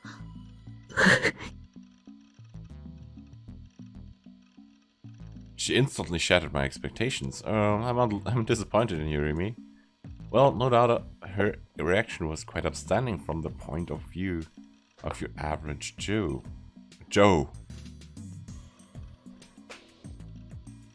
These past few weeks, I had run into all kinds of unexplainable things and I had been on the brink of believing everything Ayase had told me. But perhaps my only choice was to reach for the D-sword on my own. After all, それでタク、 I sensed Rimi sit down. その本物の剣を持ってる女子って誰かな？ Darekana? I heard her voice from close by. She was right beside me. The two of us, all alone in a dim, closed room. Moreover, we were sitting next to each other. It's a state of emergency. I've entered a state タ of クに女子の emergency. 知り合いが私以外にいたなんてちょっとびっくり。もしかして彼女？ Oh, can I sense some jealousy? I can sense jealousy in this line. Oh, so we really are going to end up talking about that kind of thing. Could it be that Rimi was tempting me? The only conversation that could possibly develop from this topic was about romance. And she'd say things to me that sounded rather like a confession. And there'd start to be some real nice vibes between us. And no. I'm totally unprepared for this.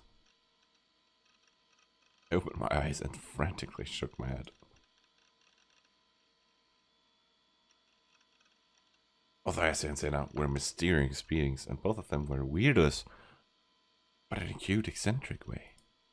I'd have mowed over them if they were 2D characters, but I couldn't mow over something three-dimensional. Especially Sena. Simply talking to her made me cower.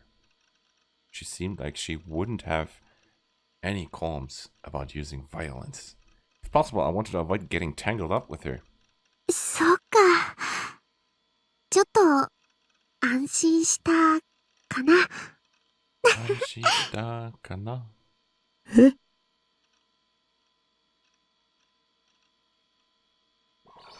It's a flag! It's a delusion trigger. One more delusion trigger for today after. Okay, we're going for green first. Oh crap, oh crap, oh crap, oh crap. I unthinkingly froze in place. She had clearly said that on purpose, right? Was she seducing me here? Going by the sequential flow of this conversation, there was a huge chance that Rimi had me totally wrapped around her little finger. How was I supposed to answer? Would it be okay if I said what she was expecting? That wouldn't feel bad at all, but I don't have enough self-confidence to go out with a living, breathing girl. Unsure what to do, I took a furtive look at Rimi's expression. What? Hold on. How? Why? How? The inside of my head went pure white. My thoughts couldn't keep up with this abrupt and inconceivable turn of events. Oh yeah, my Johnson. Oh, Long Johnson. Hold on, piano.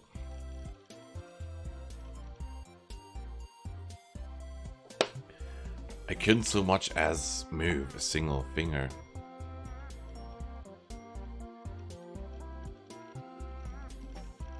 Shock prevented my voice どう from か coming し out. た？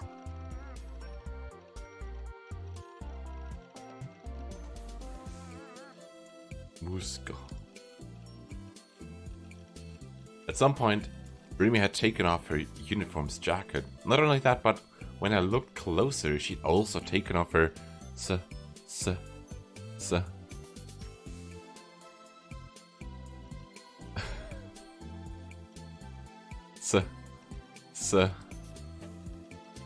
skirt though. On top of that, because she was sitting with her knees up while in such a provocative getup, it could also look like she was going commando. In other words, Rimi, who cocked her head to one side as she looked at me from right beside me, was wearing only a little button-down shirt over her underwear. The first thing that popped into my head was a famous eroge about a home tutor. It was entitled Undressable Miss Amy. The third chapter included a situation exactly the same as what I was experiencing in reality at this very moment. To think the kind of scenario that made people joke, what eroge is that from, what actually happened to me? Was this a delusion or an illusion or 100% reality? Real or imaginary? One certain thing that Remy was right in front of me, looking oh so sexy. Eyes kept involuntarily traveling to her chest. The front of her button-down shirt was undone, and I could see little glimpses from it from certain angles. Her pale pink bra.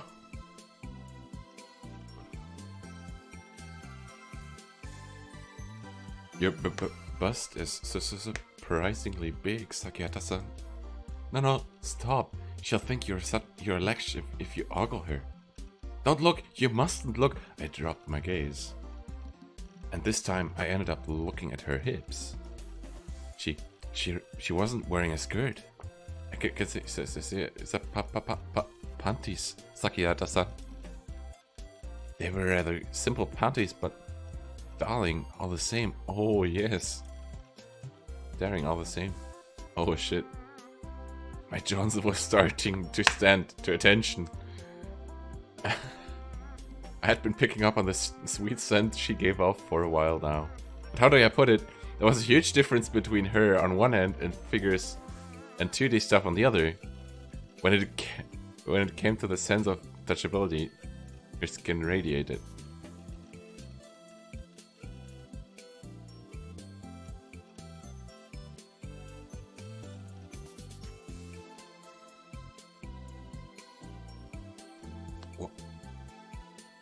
Was this the power of the third dimension? To be honest, it was too hard for me. My entire system of values was being unavoidably rewritten. Even though I'd never meant to have any interest in the third dimension, even though I'd only loved 2D characters, our current Remy possessed sufficient destructive powers to almost completely smash my dearly held convictions in one blow. A faintly, slightly exhilarated sounding breath. Her glossy, delicately quivering hair. The way her chest rose and fell minutely each time she inhaled. How she fitfully rubbed her thighs together as though yearning for something. Moistly. Glistening eyes, the pink tongue that peeped out from between her parted lips. I couldn't breathe. My head went empty. What was this? A sensation like what I felt when I entered ecchi scenes in eroge? An itchy, ardent, sorrowful feeling? I couldn't keep my control. Taku. Remy spoke to me in a sweet voice. I couldn't tear my eyes away from her limbs any longer. It was the first time I'd seen the body of a girl my age from so close up. Was Remy inviting me? Did she like me? In truth, I didn't care for this kind of shameless seduction. Romantic emotions really ought to be cultivated via a platonic relationship, so then she could bashfully muster all her courage and confess to me under the legendary tree on the day of our graduation. And when I said sure, she'd burst into tears of happiness, and we'd kiss. Was what I thought, but when she sat in front of me in this state, inviting me, who'd give a crap about that platonic whatever shit? 何か飲み物ある? She is thirsty. Losing the ability to withstand my anguish, I stood up forcefully. A drink. Did I have something in the fridge? There was some Coke I'd been sipping on from, but I drank it straight from the bottle, so I couldn't exactly give it. ないなら買ってこようかな。コンビニって深センの駅前にあったよね。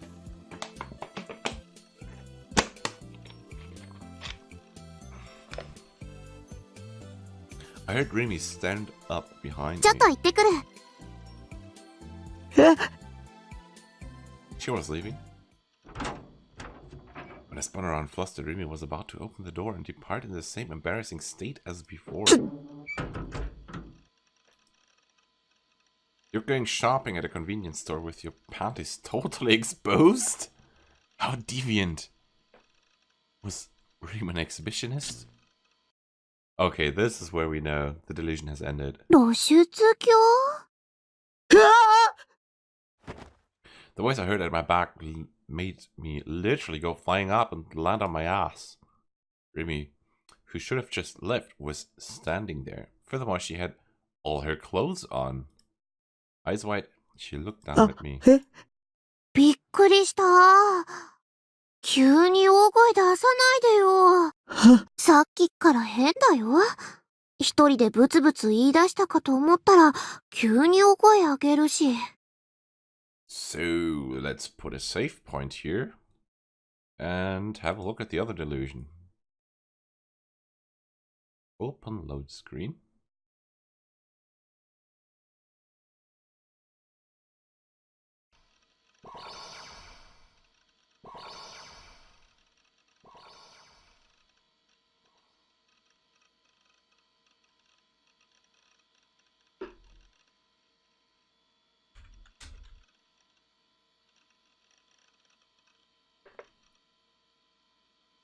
Oh crap. I unthinkably froze in place. She had clearly said that on purpose, right? But was she seducing me there? Going by the sequential flow of this conversation, there was a huge chance that Remy... Okay. That feeling, but I don't have... I took a furtive look, so just kind of... So here she's dressed. Interesting. But what is she gonna say? At some point, Remy's clothing had switched to something different. Though she'd been wearing her uniform up until just a second ago, she stealthily changed her clothes in the brief period when I had my eyes closed? No, of course not.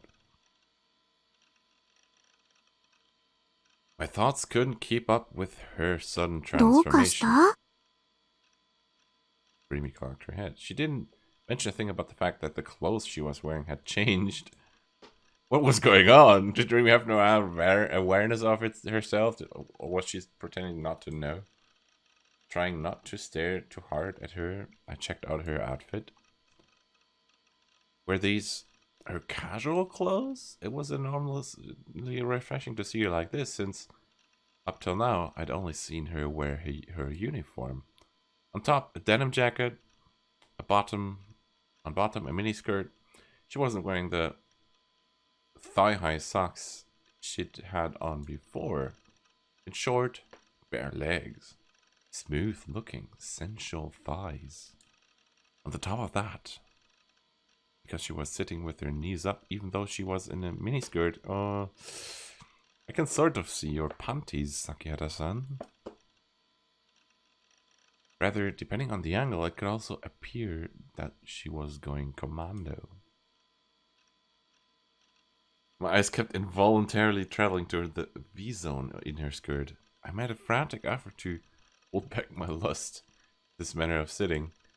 What popped into my head was the cover illustration of a famous moe eroge, the limited edition of Suetane, which had also been made into an anime. Had an illustration of the heroine sitting in the exact same pose as the way Remy was currently sitting. That illustration had been so moe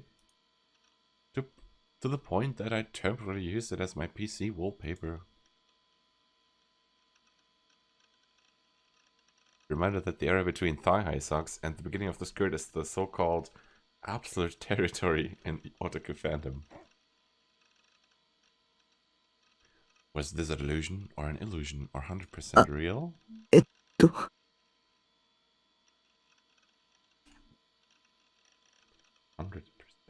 real.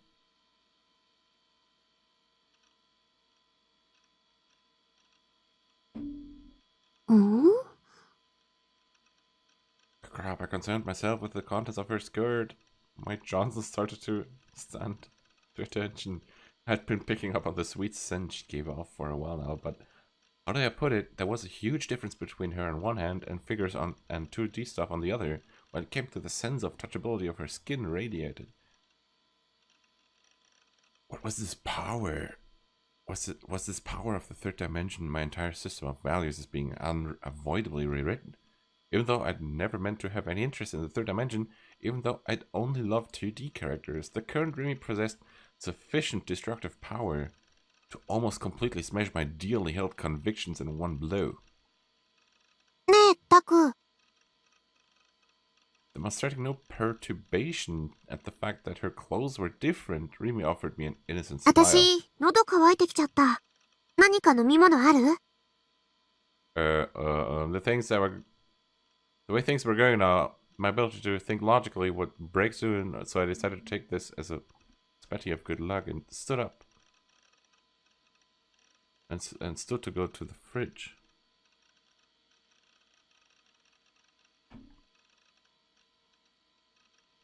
I opened the fridge and peeked inside. There was some Coke I'd been sipping from, but I drank it straight from the bottle, so I couldn't exactly give it to Remy. ないなら買ってこようかな。コンビニって深センの駅前にあったよね。I heard Remy stand up behind ちょっと行 me. ってくる。あ、She shot me a smile and left the room without awaiting my answer. Left behind by myself, I fell into thought. What was this phenomenon? Could it have been a delusion after all? Remy's outfit that divided Ayase's? By what mechanism were such delusions able to manifest in a way that made them feel real? Had I been the one to manifest them in the first place? Did I have the power or not? If I did, how could I come to use it? Or how could I get my hands on a D sword? There was still a mountain of problems before me, and I was at a loss for what to do. ただいま。 Remy returned, though she stepped out of just a second ago. Furthermore, she wore her uniform. Had she performed a super fast costume change outside? What for? 私、財布持ってくの忘れてた。 Apparently, obvious to my bewilderment, Remy smiled ruefully as she took her wallet out of her bag. べし。それじゃあ、改めて買ってくるね。 And without a single reference to her clothing, she left for the second time. I pressed my fingers to my temples and unthinkingly let out a groan. Somebody explained this strange phenomenon to me.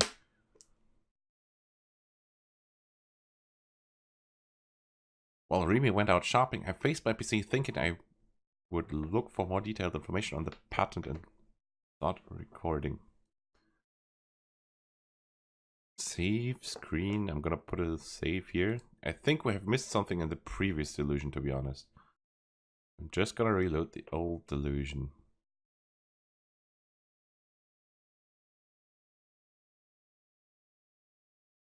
どうかしたの？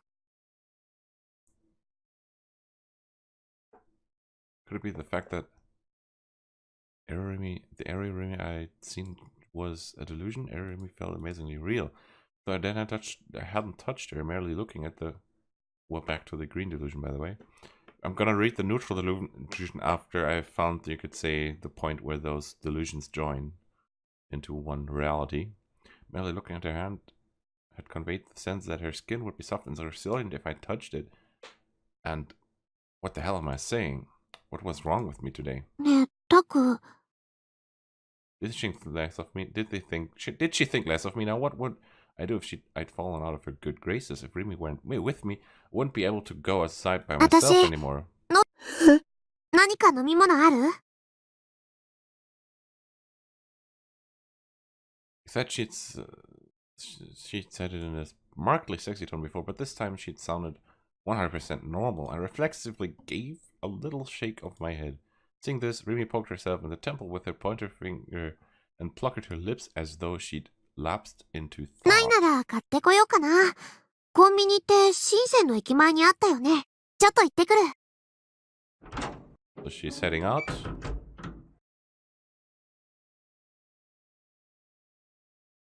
Remy had been an illusion after all. It left me feeling a little complicated. Both let me down in relief, but Remy, the divided ISS, by what mechanism was such delusions able to manifest in a way that they felt real? Had I been the one to manifest them in the first place? Did I have the power or not? Okay, here we have, let's say, where it merged. Let's go into the delusion again. To the trigger, and don't choose anything.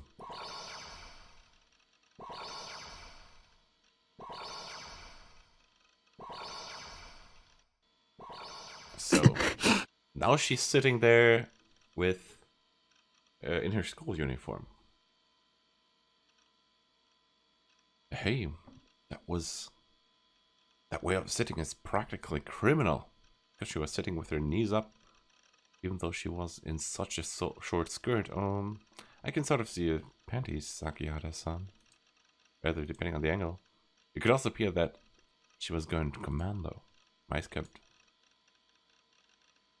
It's so basically the lines are the same as in the red delusion.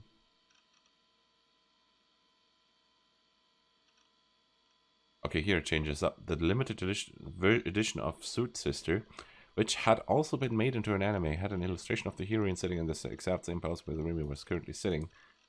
The illustration had been so moe, to the point that I temporarily used it as my PC wallpaper. Taku. Hi! Damn, I was getting flurried. Come on, a 3D girl was sitting right next to me, gazing at me, head tilted, all but hugging her knees.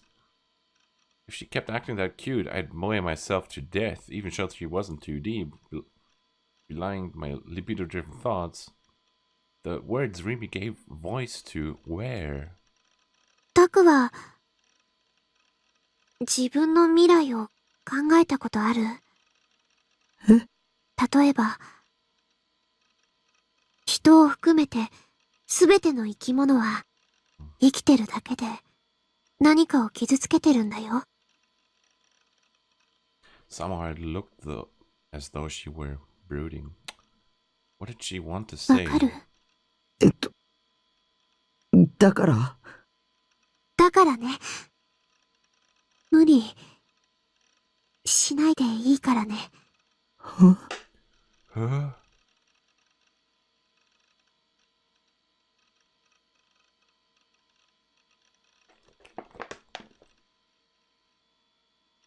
Did she mean I didn't have to force myself to go to school?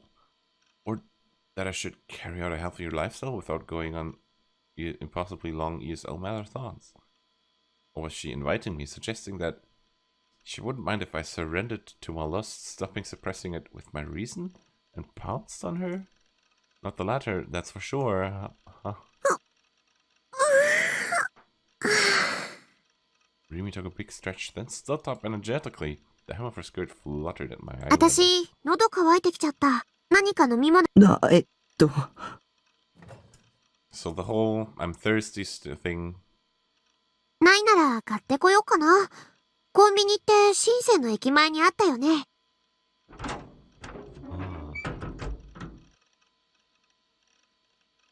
It was nerve-wracking indeed to be all alone with a girl. On top of that, Remy may or not have been aware of it. No, she probably wasn't, but once in a while, she did things that made my heart hammer. Sniff, sniff. I drank in the scent of the air in the room. I felt like faint traces of something floral lingered there. It was a girl's scent, Remy's scent. I sucked最低だ。 Flopping into my chair, I cradled my head at my own vulgarity. I was supposed to be quaking in fear of Shogun and Yua, but I'd gone floating up into the clouds. While Remy went out shopping, I faced my PC thinking I would look for more detailed information on the pattern of and thought recording. I found Grim in our chat room, calling out to me, sighing. I gave up and entered the room. Oh, Nightheart. Oh, Nightheart, you there? You've got to be shutting yourself in today anyway. Wanna chat? I've got fresh news, Nightheart-chan. Time for dinner. Nightheart has entered the chat room. Current members, too. Grim, you finally came. You're late, Nightheart. Thanks to that, I'm totally hose eyes. Are those eyes now? Damn it, what you mean? Totally, those eyes are... Those eyes are those eyes. He just wanted to use the phrase, even though I quivered in fear every time I spied those words.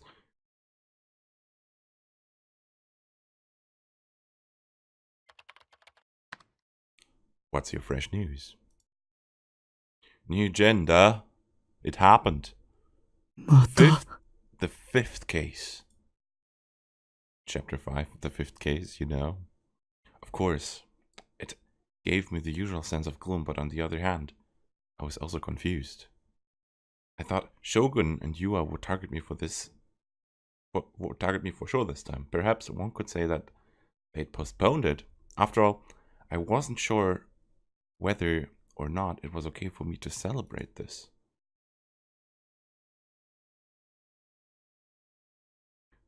Wanna know more? It's on the Wanna know more? It's on the Taboo homepage. Look around a little and you'll know. Easy.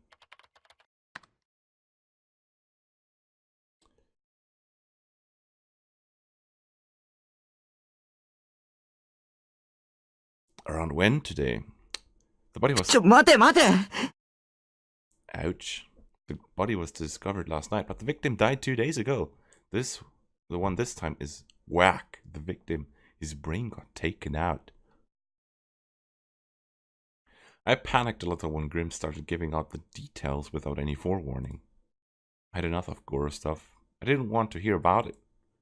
If I listened, I wouldn't be able to help imagining myself being savagely murdered. I haven't even found out how to get a D-sword yet. But Grimm continued all the time. It's seriously freaky. Why did you think the victim died?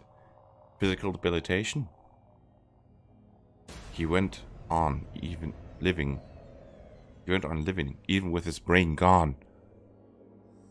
I went cold at the horror of it. I hugged my arms to myself. I didn't want to know anymore. Please spare me. My life points had long since reached 0. Basically, he was brain dead. Maybe even for more than a week. He was sitting there without a brain. Obviously, he couldn't eat or drink, so they think that's how he died. Achan's already given it a name, the Brainless. They have good taste over there. And the hilarious part of it is, the victim was a psychiatrist. A psychiatrist who got his brain removed. It totally seems like some kind of a message. A psychiatrist. The moment I saw that word, my pulse skyrocketed. Maybe I was thinking too much, but I wanted to know for sure. I had the feeling that I needed to know for sure.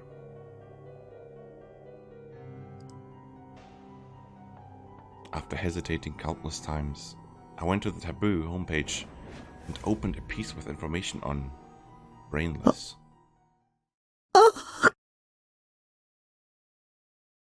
Male corpse found in Shibuya, the 5th new gen incident. Around dawn of the 23rd. The 23rd, which has... yeah. The corpse of Takashina Fumio, a psychiatrist at AH General Hospital in Shibuya, was discovered lying on the street, and the Shibuya Police Department deemed his cause of death to be physical debilitation through insufficient nutrition. Additionally, the back of Takashina's cranium was cleanly cut away, and his brain had been taken out. The department states that despite the removal of his brain, there was a possibility that he remained alive, even in a state akin to that of brain death. According to the police investigation, Takashina had been taking time off from his job since the 10th of the month. なんてことだ。なんて。 The name of the victim was Takashina Fumio. Dr. Takashina. Dr. Takashina had been killed. This was Indeed, aimed at me. Shogun clearly meant to provoke me. That was why he'd made an example out of Dr. Takashina, on whom I'd relied so much, and murdered him. そんな。助けて、誰か助けてくれ I screamed. My mind was turning to pulp. It felt like I was about to go crazy.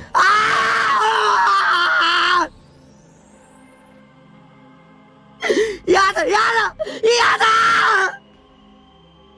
死にたくないよ死にたくないリミ助けて I looked for Rimi. I frantically surveyed my room again and again. Not there.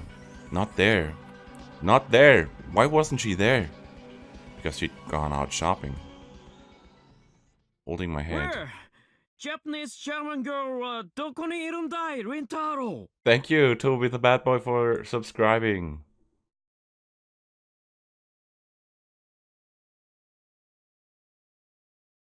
And hello, Sir Lizard. Toby the Bad Boy has now become a shaman girl. Thank you for joining the Shaman Girl Club. Holding my head, I lay down in place. 僕を助けてリミ助けてよどこにも行かないで頼むよ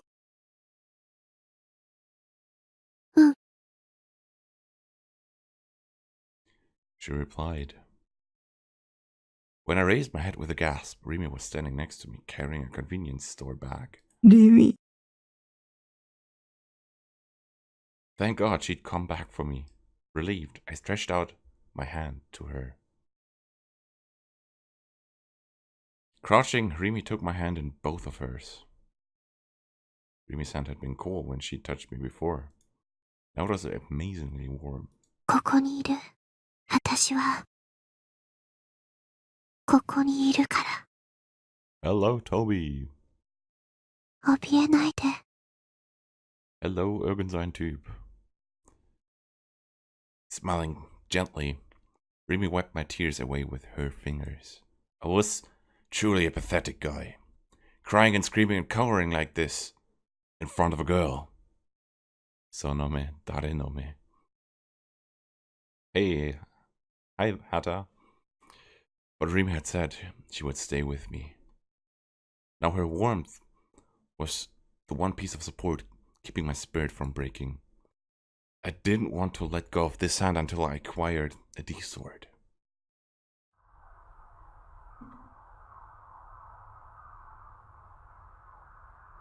A peculiar atmosphere enveloped the nighttime Miyashita Park.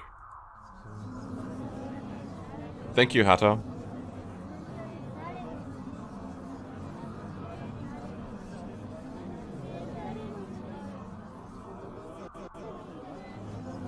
Wow, that's intense. They're mumbling like zombies.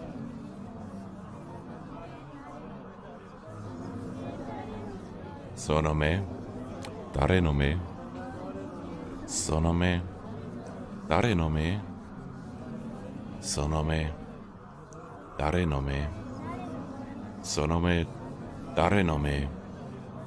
Sonome, dare no me. I could make ASMR out of this. Sonome, dare no me. Sonome, dare no me. An enormous group clustered together in the middle of the park. There must have been over 100 people among them. Almost all of them were men and women in their teens. Some were wearing school uniforms, others were girls in fashionable, casual clothing. Some were boys wearing otaku-esque glasses, others were Ganguro high school girls. A rarity in these times. An onlooker might think some kind of entertainment event was taking place, but closer observation would reveal that the gatherer's condition was far from normal. All of them faced downward, their eyes empty and unfocused. Empty and unfocused.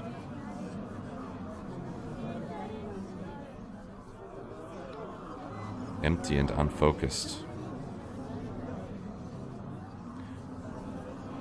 Though so many of them had gathered here, none exchanged conversations with each other. Instead, standing in place without attempting to move a single step away. Every single one of them wore faint smiles, and all were muttering something under their breath. The words they poured all their heart and soul into repeating were, "Those eyes are those eyes. Sonome, dare no me. Sonome, dare no me." Those words emitted by the mouths of the 100 murmurers resounded through the park like a Buddhist sutra, flat and emotionless. Perhaps because of how bizarre they seemed, there were no other figures to be seen in Miyashita Park. Office ladies cutting through the park on their way home from work, and middle-aged women taking their dogs for a walk. All grew flustered at the unnatural spectacle and turned back the way they had come.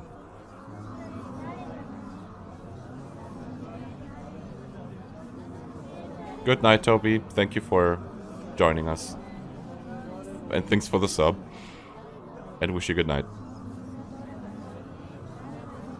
There was only one man paying attention to the peculiar group. He too appeared to have some connection to them, but he stood off to one side by himself without joining them. With his clothes, he could have easily blended in at Akihabara. A check pattern shirt, jeans, worn-out sneakers, fingerless gloves, a red bandana, and a green-red rucksack on his back.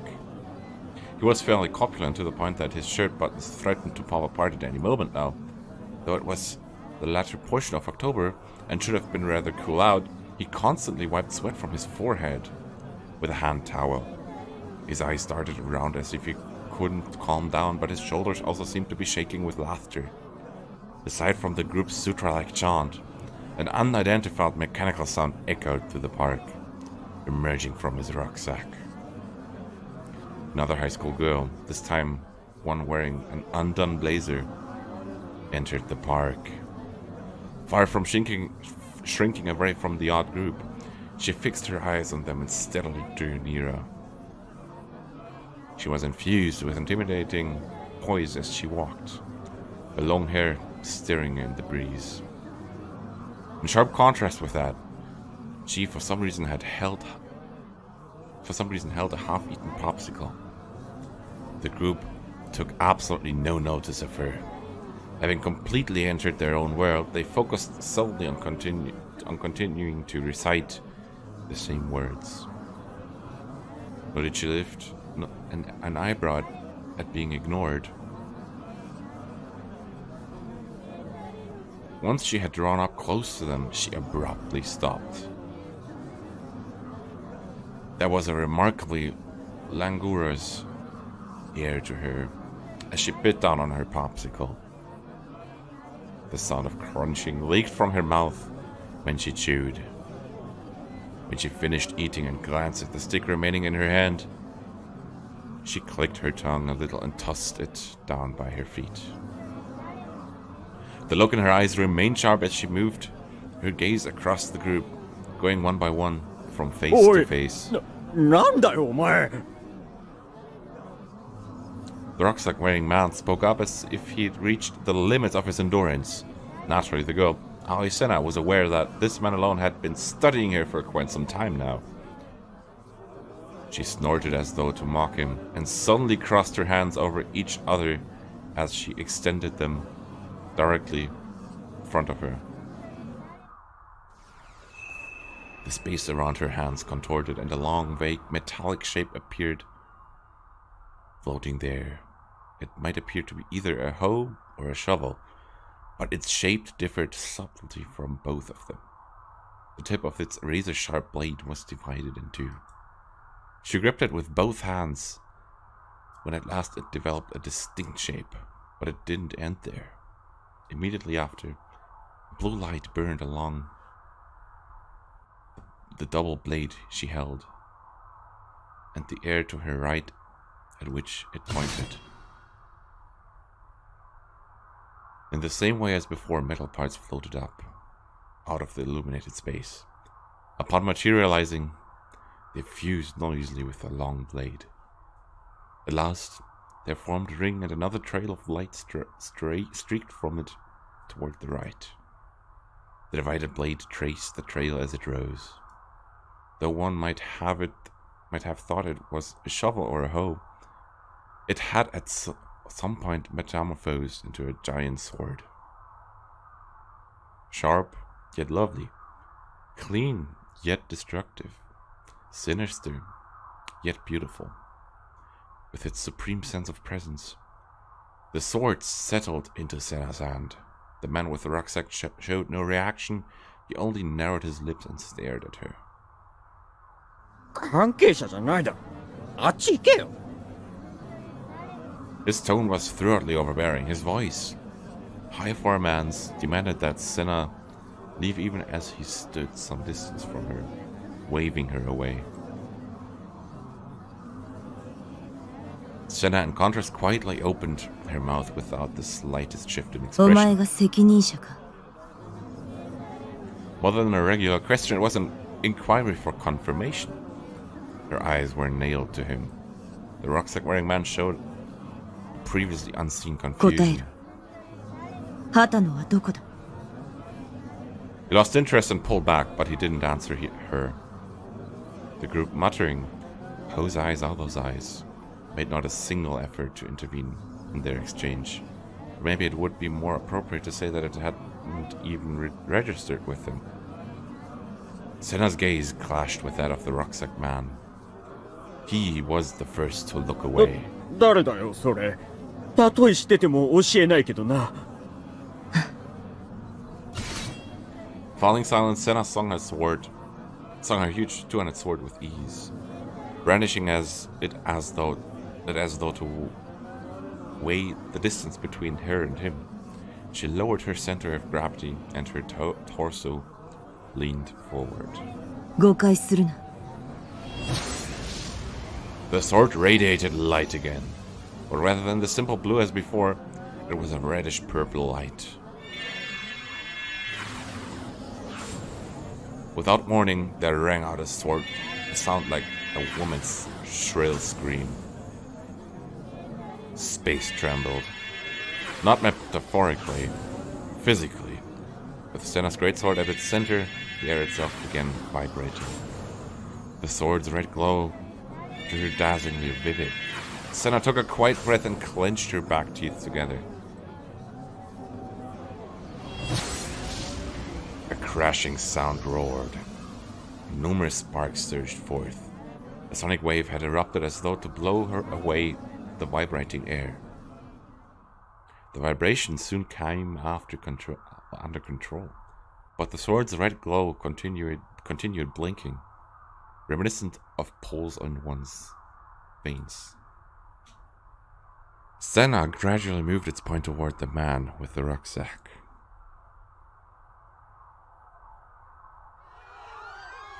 By now, even the disinterested group had begun to evince some perplexity. They began running away, bewildered, all of them seeming startled as if they had just come back to themselves. Senna went on focusing on the man alone without sparing a glance for the rest of them. Though he had not previously demonstrated any obvious fear, he began growing flustered. Going pale, he retreated one step at a time. He shook his head like a stubborn child. ママ、待って、俺は畑野なんてやつ、本当に知らないんだ。ただ指示されただけ。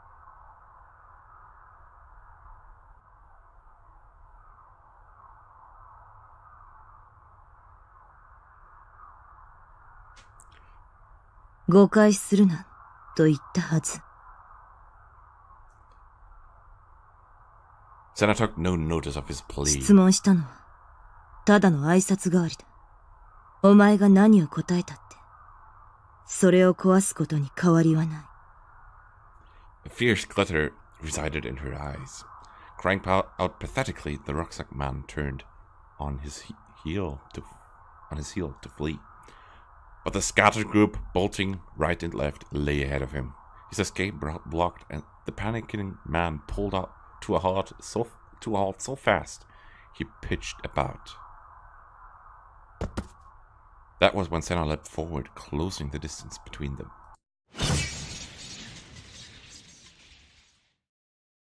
One could never have imagined her slim arms to be capable of dealing out such a fast and ruinous blow. Sweeping along horizontally, the blade tore through the man's rucksack, together with its contents. The impact sent him flying as well. Collapsing on the ground, he rolled onto a ball, holding his head and shaking all over. He seemed to have lost the energy needed to run away. He was so frightened that he lost control of his bladder, and the crotch area of his pants began to stain itself wet. Senna walked to him and, showing no interest in the man himself, dropped her gaze to what lay inside the ripped open, broken rucksack. Sparks scattered within it, crackling. A mechanical device had been put inside of it. Originally, it might have been about twice as large as a modem, but the D-sword had eaten through it. Shattering it to pieces, it wouldn't be of any use anymore. One could no longer hear the irritating mechanical whir that had been coming out of this rucksack until a few seconds earlier. Nozomi.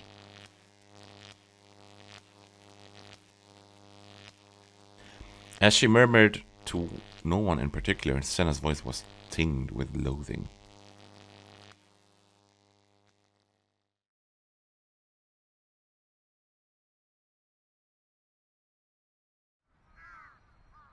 As autumn deepened, air gradually grew colder and colder. It's hard to believe that what I'd gotten by with short sleeves only a little while ago. The sky was a little dull somehow, as though its colors were fading, but in exchange the fall leaves at the park and so forth were brilliant. Maybe the trees were stealing away the sky's vibrancy. I stuck my toothbrush in my mouth, and as I gazed up at that subdued sky, one of the nice things about the base where I lived was that I could freely use the open space of the roof without needing to worry about catching anyone's eye. It was inconvenient when it rained, because the sink was located outside the container housing, but on days with good weather, I would come outside and brush my teeth like this. Rubbing my sleepy eyes as I moved the toothbrush, I thought back over what happened yesterday. Rima had stayed in my room with me until late at night. She'd held my hand for almost an hour, the full time it took me to calm down. That said, nothing else happened between us before she went home. We were two people of the opposite sex and the same age, and we'd been in a same small room for hours all by ourselves, but there had been a single bit of innuendo in our conversations. If I had the ability to talk about such things, I'd already be living full-fledged life. No, more than that, the part of me with ulterior motives made me want to throw up. Rimi was pure-heartedly trying to help me as a friend. But she had already done a great deal to save me simply by telling me, "I'll be there for you." There was a huge difference between having and not having a source of moral support. Despite the huge impact of learning about Dr. Takashina's murder and the brainless incident, I had managed to become much more mentally stable now than a day or so earlier. It may also have been due to how full my head had been with the patent and lawsuit related things I'd looked up yesterday. The power to project delusions into reality. Did something like that truly exist? Was Shogun targeting me because I possessed it? Did I have such a power? One of my childhood memories came back to life. The day I hadn't been able to go on the field trip. The day I alone had met with an accident. The bus rolled over and my classmates had gotten hurt. Mr. Saito, my teacher, died. Those images had appeared vividly inside my head. I'd seen them clearly. Were they just a form of precognition? What if it wasn't precognition? If it was one of my delusions? If that delusion had been projected into reality, my body threatened to start quaking and I wrapped my arms around myself to suppress it. だとしたら僕は A murderer. Oh,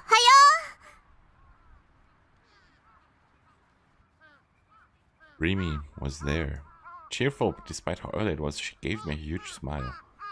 When I saw her smile, my shaking stopped. It was strange.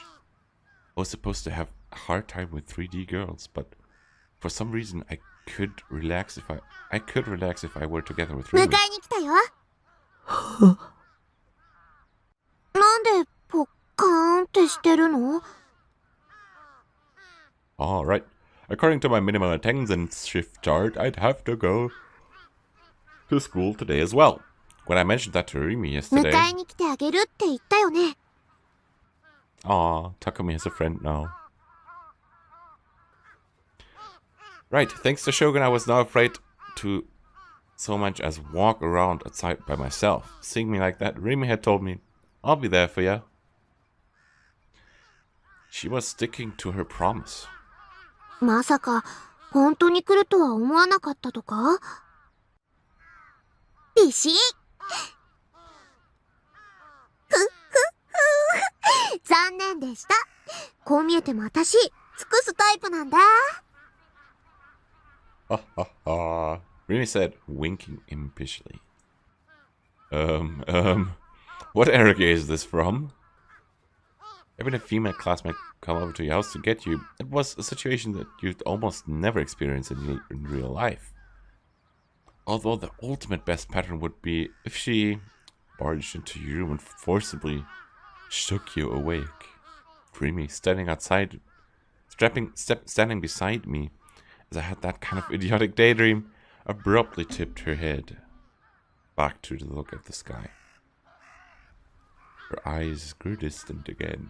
冬の空が色あせたように見えるのはどうしてだと思う？ There had been 7 colors in the sunlight, the familiar colors of the rainbow. In order for those 7 colors to reach human eyes, they had to pass through Earth's atmosphere. As they do so, a phenomenon known as diffusion takes place. To put it simply, light slants off in random directions when it collides with atmospheric particles.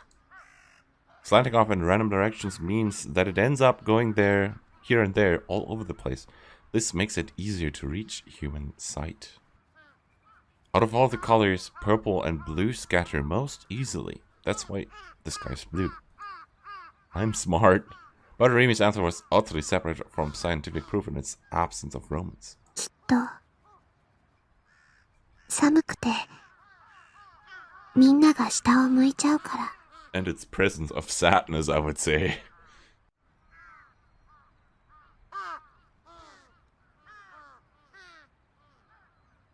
So, I'm just gonna grab something to drink very quickly.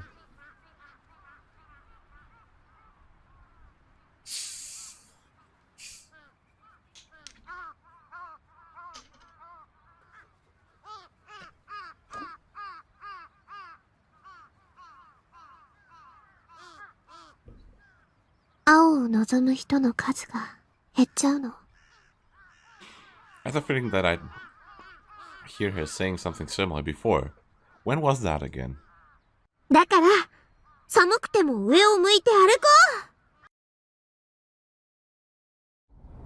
う。 I hastily changed outfits and left the Kurenai building with Rimi.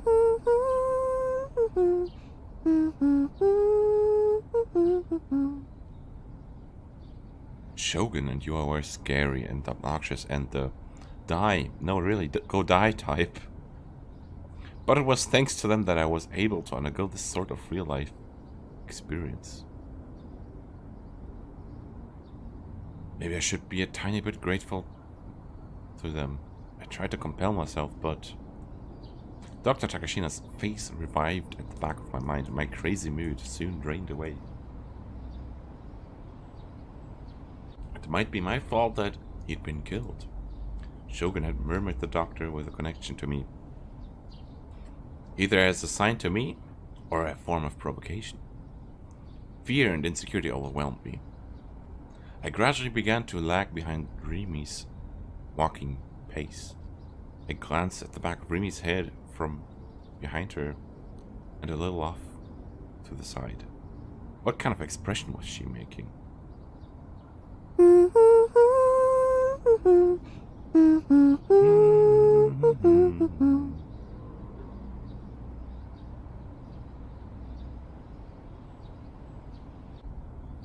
This was a song from the Phantasm City I'd loaned her yesterday. Her footsteps seemed light. We weren't even talking, so why did she appear to be having so much fun? As I watched her, my anxiety decreased a little. But honestly, I wondered why Rimi was this kind to me. Could the reason for it be found in my time spent with her? A time of which I had only blank memories?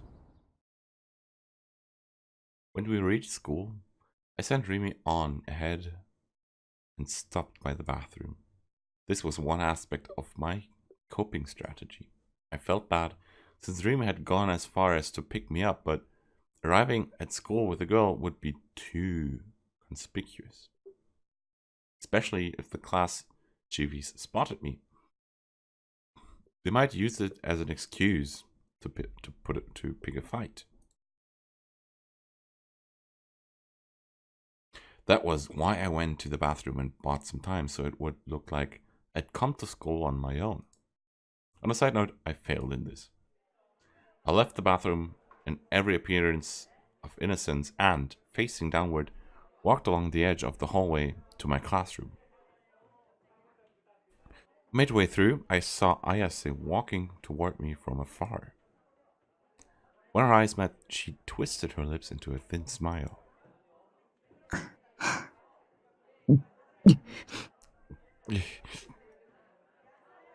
Ayase was a celebrity.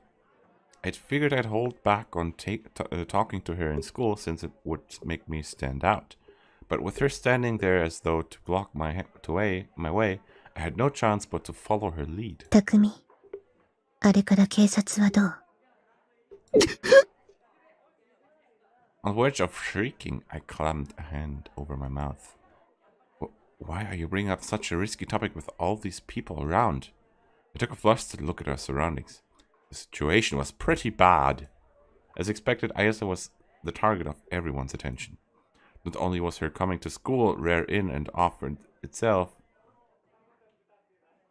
but she was also the lead vocalist of Phantasm and, furthermore, an androgynous beauty. Girls and guys alike were deeply interested in her. Normally, it'd be inconceivable for her to ask an otaku freak like me. The onlooker's gaze stung. I wanted to flee. 剣を探して。君はそうしなくちゃいけないのよ。 She said the same thing every single time we met. Ayase might have been on my side, but I got pretty sick of her when she repeated herself like she was the village idiot. I wanted to get my hands on it more than anyone, but I didn't know how.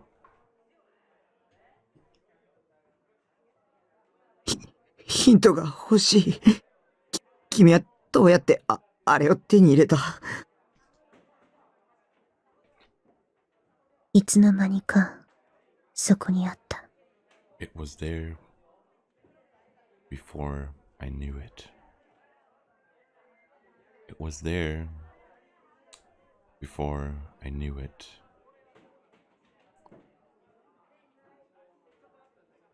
This again, was she avoiding me giving me an answer after 気 all? づかなかったわ、最初は。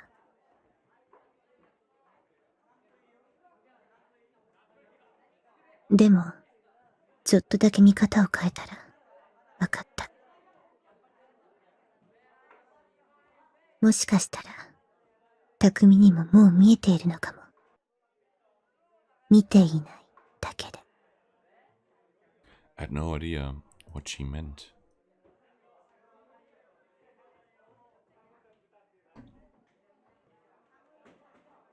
Talking with Ayase always wore me out. Spare me the Zen gnomes, would you? ケンはちゃんと探してるよ。僕だって絶対手に入れたいから。Having said that much, I let her aside and slipped past her, heading for my classroom, as the gazes stabbing at me from all sides grew intolerable. There, I became even more depressed. Mr. McCunn spearheaded a mixed-sexed group of kids, all staring at me dazedly. Damn it, they'd spotted me talking to Ayase. Shit, who knew that they'd say to me, I'd be fine if they shunned me, but I went cold when I thought about them quarreling with me like a playground gang. I lowered my eyes, making myself as small as possible, and went toward my seat. Please, I'll do anything, so leave me alone. おいおいおい Oya, oya, oya. My prayer didn't go through. タク、てめえいつの間に今、岸本と話してたよな All I could do was fall silent. I couldn't lift my face 岸 to him. 本が誰かとまともに会話してるとこ、初めて見たぜ一体どんな手使ったんだよ I'm begging you, please don't talk so loudly that it reverberates through the whole classroom. Please let me be. I've got no intention of laying a finger on Ayase. I know I wouldn't be worthy of doing so in the first place.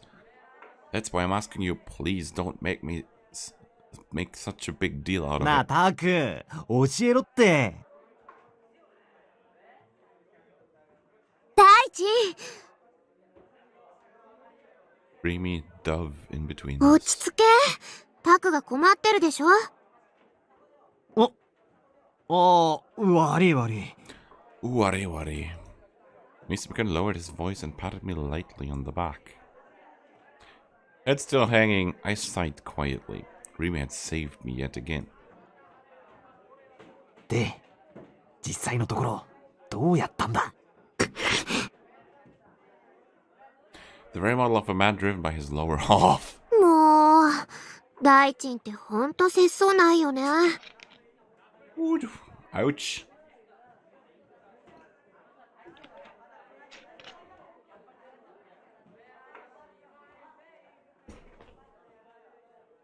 そのうち彼女さんに刺されるんじゃない？ Ouch. 心配すんなって。俺こう見えても各種ケアは欠かさねえから。Their TLC, for those who don't know, TLC can either mean translation check or tender loving care.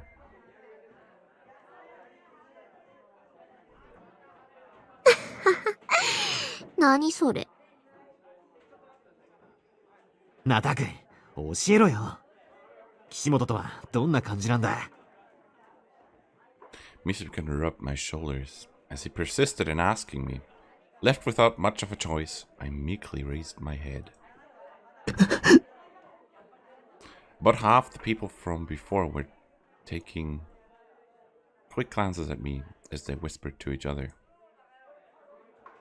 Shit, they were still watching me. Don't look at me. The nape of my neck prickled. It'd be the end of me if I caught a delinquent's fancy. Bullying hell would be the one thing awaiting me. What to do? Should I run? Skip out on classes and hurry home? But I couldn't go back home alone. My legs froze when I thought about the chances of running into Shogun or Yua. Should I have Remy come along with me? She'd said before that she was the devoted type, and if those words hadn't been a lie, surely she would skip classes with me. In any case, I wanted to get out of this classroom as soon as possible.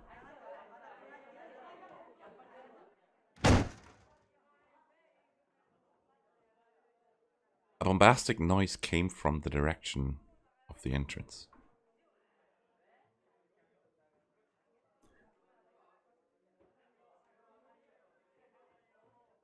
Everyone looked over there to see what was happening.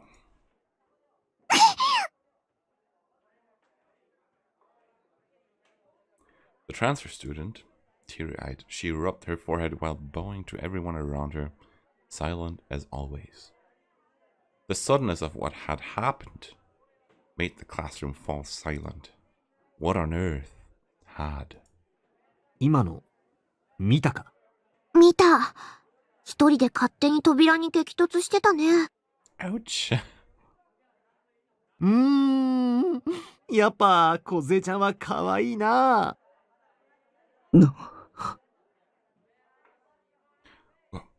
What a picture perfect real life klutz. あ、また泣いた。大丈夫かな？すごい音してたけど。After murmuring worriedly, Rimi went up to the transfer student faster than anyone else. She was quite the meddler, but maybe I should call it her kindness.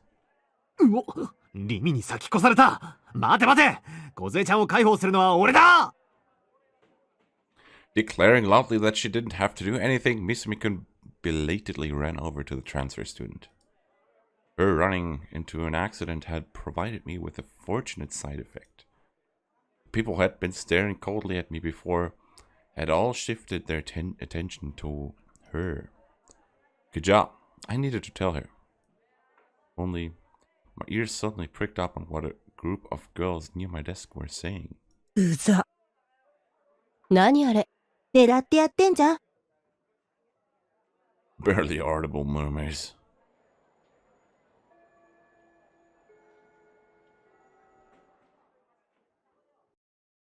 視界にはデッドスポットと呼ばれる通常は使用されることのないいくつかの神経チャネルが存在することをご存知ですか？ This seems like... So these are the guys behind this apparatus that we've seen earlier, I think. Senna called this apparatus Nozomi, probably... Well, she uttered the words Nozomi as she saw this apparatus in this backpack. Here we see Nozomi in the CG, looking like a corporate logo or something. So they must have something to do with that weird machine that appeared in this group of Sonome Darenome chanting people. Are you aware that there exist many nerve channels in our field of vision called dead spots, which normally go unused? それが第二世代と何か関係があるのかね？そういうことになります。Are they part maybe of this mysterious committee? 簡単な実験をしてみましょう。Or slaves of the committee? これをご覧ください。A visual experiment. 子供騙しを聞いている暇はないぞ。重要なことですよ。この図には左側にドット、右側にリングがあります。では、左目を手で覆って見えないようにしてください。Hey, Meepo. そのまま右目だけで図の左側にあるドットを見つめてください。いかがですか？ドットを見つめる目の端の方にリングも存在しますか？ This is a visual experiment that's being discussed in ChäoS head, I think. Hello, 00XTR3me.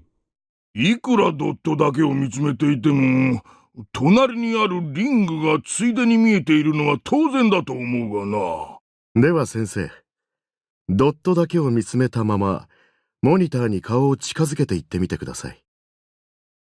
隣のリングはどうなりますか？ Give me a moment. I'll have to put my face closer to this because I want to try this.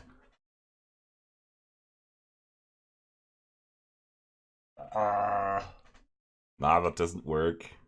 ほう、これは。興味深いね。Wait, can I reproduce this?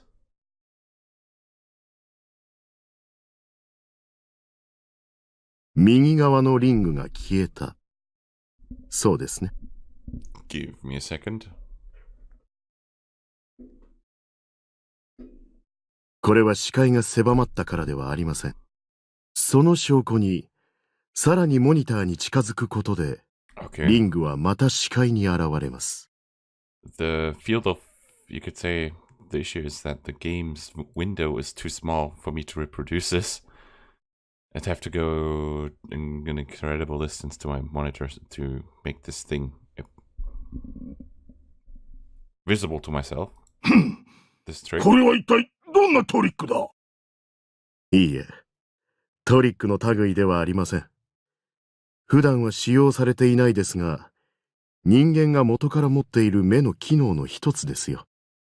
これはデッドスポットと呼ばれ、ノアによって人間の視界の中に無から有を作り出す際に使用するチャネルなのです。Oh, it's one of the channels through which Noah will create something from nothing in people's sight.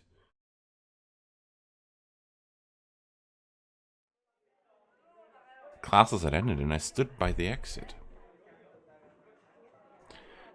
The sky was shifting to the color of twilight and several crows flapped their wings and flew away without caving. I was waiting for Rimi to come. She had cleaning duty. It wasn't that we'd promised to leave school together today, but I was sure she would, for me. I already stood here for over 15 minutes in hopes of that. I had no idea what would happen in the morning, but somehow I managed to pass most of the day peacefully and safely. Misumi-kun too had been so wrapped up in talking to the transfer student that he hadn't pursued the subject of me and Ayase any further. I owed it all to the transfer student, really. Triggers. Green delusion starts. Speak of the devil, here she was, passing beside me. She lowered her head to me with a face that seemed to be on the verge of tears. Despite my discomfort, I somehow succeeded in nodding back. I watched her back as she tripped off toward the school gates. Once again, I thought to myself that she was small. She had a lowly physique. On top of that, she was klutzy. I didn't know her well or anything, but she appeared to have a wholesome personality. Moe traits up the wazoo. But the girls didn't seem to care for her. What people value sure differs between the second and third dimensions. All of a sudden, my field of sight went black. Something put pressure on my eyes. What? Surely this wasn't set to exist solely in the 2D world, numbered among the urban legends of the 3D world. The notorious Who Is It? To think that a day would come when I'd experience it for real. Right now, as of this second, I'd become one of the life's winners. No, wait. Cool down. Wasn't it unthinkable to encounter this urban legend in the third dimension? I see, this was a delusion. A delusion all the way. After all, it was an urban legend. They're called urban legends because no one can figure out for sure whether or not they really exist. Phew. It had surely surprised me. I was beginning to regain a little of my composure. If this were a daydream, I wanted to wake up right away because I'd only feel glum when I did return to reality. No, since I was already here, I might as well savor this manifestation of a mushy, lovely urban legend to my heart's desire. ヒントはね、名前にリがつく。Me? Actually, I get it. Hint or not, hint or no hint, I actually needed to hear. I only needed to hear her voice to know. I'd spent day after day training myself to recognize who a voice actor was simply by hearing one of the anime characters talk. I'm definitely not a seiyuu otaku, but it's a natural accomplishment for someone who watches あ anime. れわからない？第二ヒント。名前に「み」がつく。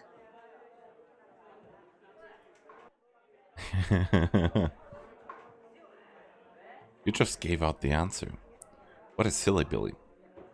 But if you're so adorable, Remy, there was a single reason I couldn't reply. Though I knew the answer, I was embarrassed by the prospect of saying her name. Well, it's a delusion, so I can take it easy. み。ピンポーン。 Bing bong. She took her hands away. I opened my eyes. When I turned around, Remy was standing there, just as expected. 待たしちゃってごめんね。Oh? I hadn't woke up from my daydream yet. Normally, this would be where the twist arrived, making me come back to myself. I experimentally pinched my cheek. No, that's not right. That's the method by which you determined... That's not right. No, that's not right. That's the method by which you determine whether you're asleep or awake, but dreams and delusions aren't so different in the first place, so not totally the wrong way to go about it. Maybe, wait, hold up, my... What? Had it all been part of reality? As soon as I realized that, I instantly grew bashful. Unable to withstand it, I lowered my face. どうしたの？顔赤いよ。 So Remy said, but her cheeks, too, appeared to be dyed faintly red. Was it the fault of the setting sun, maybe? さあ、帰ろう。 My school, Soimei Academy, is located in the high-class residential district of Shoto. The individuals' houses are large, and from them oozes the sense that the people there have come out on top. Except even though it was in Shibuya, and even in the middle of the day, not many people walked around here. So something about the area also felt a little lonely. タクって So I think this is where the delusion starts to merge back into reality. Means we'll put a save point here and reload the trigger. Choose red and see what happens. Red delusion start. Speak of the devil. Here she was, passing me beside. She lowered her hand with a face that seemed to be on the verge of tears. Despite my discomfort, I somehow succeeded in nodding back. I watched her back as she tripped off towards the school gates. Once again, I thought to myself that she was small. She had a lowly physique. On top of that, she was klutzy. I didn't know her well or anything, but she appeared to have a wholesome personality. Moe traits up the wazoo, but the girls didn't seem to care for her. What people value sure differs between the third and the second dimension. All of a sudden, my field of sight went black. Something put pressure on my eyes. 誰だ？ Surely this wasn't said to exist only in the 3D world. Numbered among the urban legends of the 3D world, the notorious Who isn't it? To think that a daydream would come when I experienced it for real. As for now, as of this second, I'd become one of life's winners. I knew the answers right away. Of course. Did you hear this flippin' wheelchair? This wheelchair is a sign for something bad happening.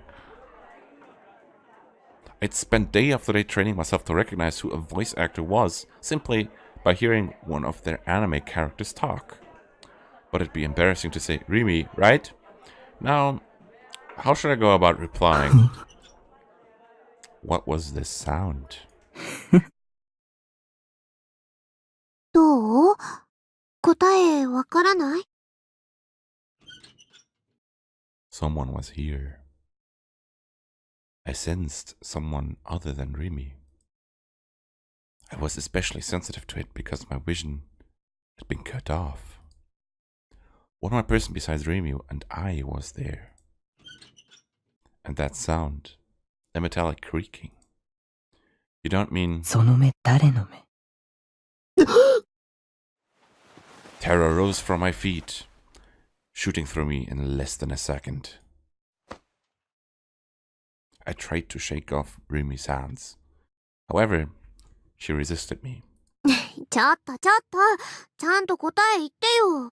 ズルしちゃダメなんだから。Too weird. Too strange. How could she act so innocent? Hadn't she noticed? Or was she pretending not to notice? I couldn't tolerate the horror of not knowing what was going on around me.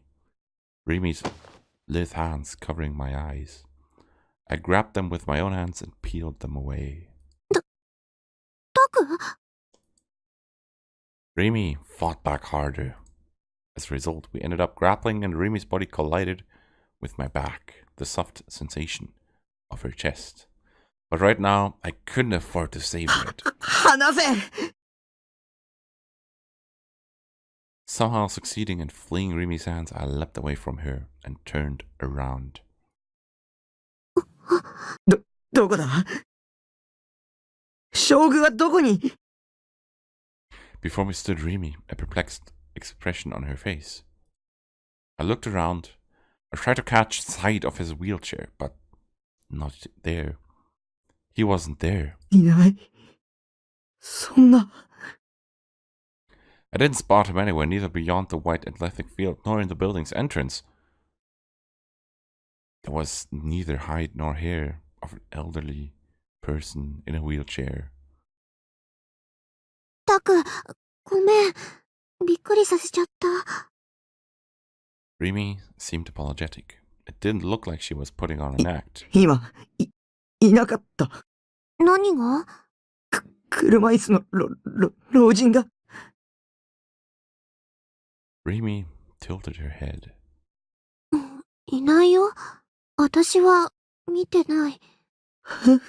その人と一緒だったの？違う。そうじゃなくて。I was steadily losing my confidence, even though I'd been positive I had heard it. The creaking of a wheelchair, Shogun, laughing suggestively as though to taunt me. And whose eyes are those eyes? Whose eyes are those eyes?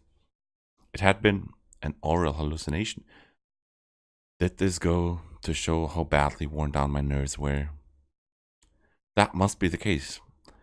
It was that and nothing more. 大丈夫だよ。Remy gave me a forced-looking 私が smile. 一緒に帰ってあげるから。ね。Her words reassured me, and following Remy's lead, I began walking toward the school gate. My school, Soime Academy, is located in the high-class residential district of Shoto. The individual houses are large, and from them oozes the sense that the people there have come out on top. Except, even though it was in Shibuya and even in the middle of the day, not many people walked around here. So something about this area also felt a little lonely. タク、意外とモテるよね。You're an unexpectedly hot item? What is this supposed to mean? Is she objectifying Takumi? Calling him a hot item?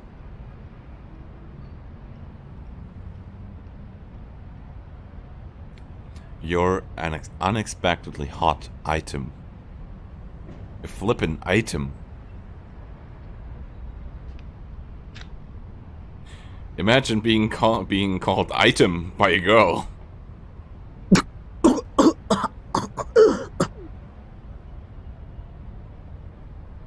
She made me do a spit take.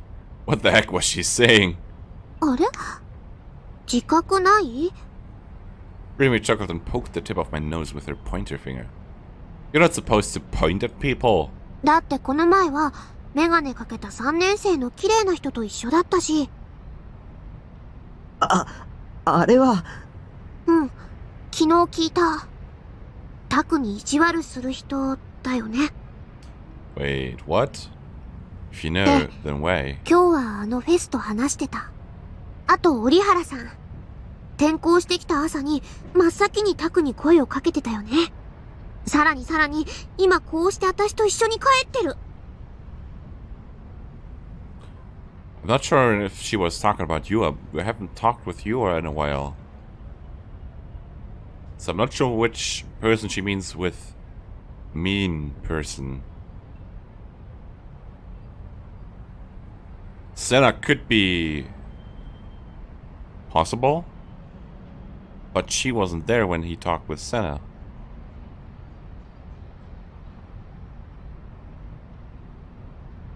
So I'm not quite sure. ほら、モテモテだ。It had certainly occurred to me, as of late. Have I become truly living IRL? Had my popular phase arrived? Etc. The situation I couldn't have imagined a month earlier. Back then, I hadn't even had the opportunity to talk to 3D girls, Nanami aside. And I'd stubbornly, exaggeratedly insisted that I didn't have any interest in 3D girls.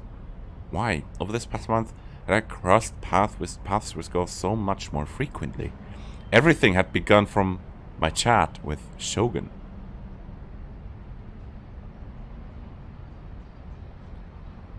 Which was why, once in a while, I thought maybe all the events of this month were my delusions. Maybe I'd been seeing a long dream the whole time. I had the feeling that it wouldn't be odd if my current situation vanished like mist tomorrow. Or else, maybe the person behind me had changed. The former person behind me had liked playing mutely on his own, but the new one preferred to cooperate with other players, or something. In any case, I didn't have any true sense of whether this past month had been real or imaginary. Too many things kept happening. っていうか、私今日初めて知ったんだけど、フェスって同じ学校だったんだね。しかも同学年の隣のクラス。Rimi's tone of voice grew feverish. Rimi might be something of a crowd follower. 昨日タクから CD 借りたばっかりだから、すごくびっくりしちゃった。それに、すごく可愛い子だし。Rimi came around in front of me. Walking backwards while facing me, she lowered her voice and inquired cautiously. 何話してたの？今朝、フェス、岸本さんと、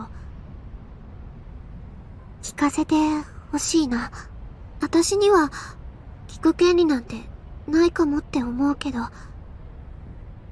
岸本さんと話してた時のタク、すごく、思い詰めた様子だったから、なんだか心配で。It might be okay to tell Rimi every single little thing. I had no one else to talk about it, and it was exhausting to agonize over it on my own. I wanted to hear someone else's opinion. Not someone who spoke purely in abstractions like Ayase and Senna, someone who would give me a clear answer as in, it's like this. But then again, she hadn't believed in a thing I told her yesterday. 話してたのは、ケンのこと。ケンって、昨日タクが言ってたやつ。I answered with a nod. 綾瀬は持ってるんだ。何を？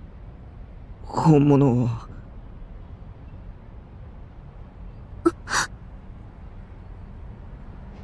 I thought I heard Rimi suck in a breath. Eyes wide, she tottered a few steps backward. 嘘だ。だってあれ、おもちゃでしょ？だから、僕のはおもちゃだけど、彼女のは本物で、ライブ行けば見られ。I had second thoughts as soon as I started to say it. Would she be able to see it? Asa had said only people with the power could see these swords. ライブに行けば、その本物の剣を見られるの？じゃあ、今度行ってみようかな。ファンタズムのライブそのものも見たいし。あ、タク、一緒に行く？見られないかも。限られた人にしか見えないらしいんだ。そうなんだ。裸の王様みたいなものかな。The Emperor with no clothes. じゃあ、私バカだから見えないかも。なんてね。I wonder. For starters, I didn't have any conception of how a real D-sword worked as a device, and was simply taking everything I said at face value. そんな剣、本当にあるのかな？やっぱり私、信じられないよ。タクが見たっていう岸本さんの剣も、本物っぽく見えるおもちゃじゃないの？でも光ったし。おもちゃでも光るやつはいくらでもあるよ。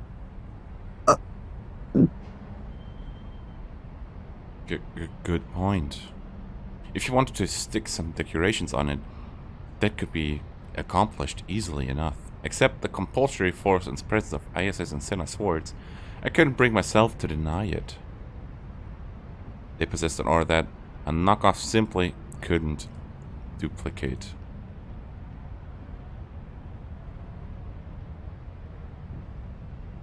More than anything, Asa had drawn her sword out of nothingness.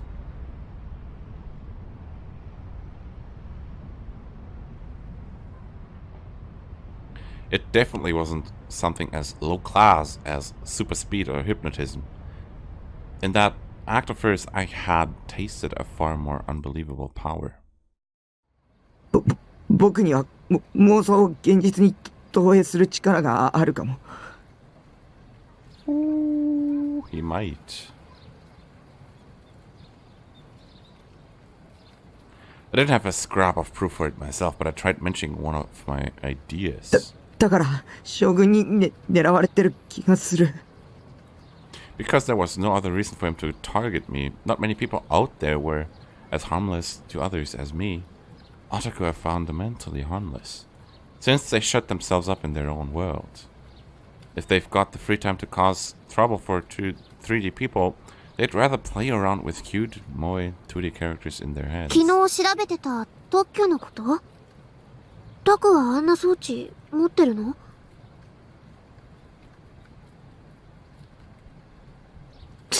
そうじゃなくて、装置とかなくても力使えるかも。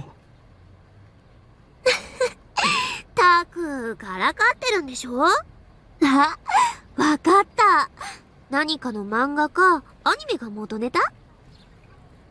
Rimi wouldn't believe me after all, but I remember doing it myself. The accident when I wasn't in elementary school. I desperately explained it to Rimi, that I might be a murderer. I knew she might abandon me once I confessed, but I couldn't stop myself from saying it.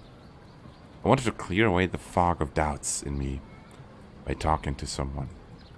Rimi silently listened to my stuttering explanation, a complex look on her face. When she had heard me out to the end, 考えすぎだよ。 she laughed it away as if nothing had happened. そう考えてることだって、タクの妄想なんだよ。Was I thinking too much? Maybe.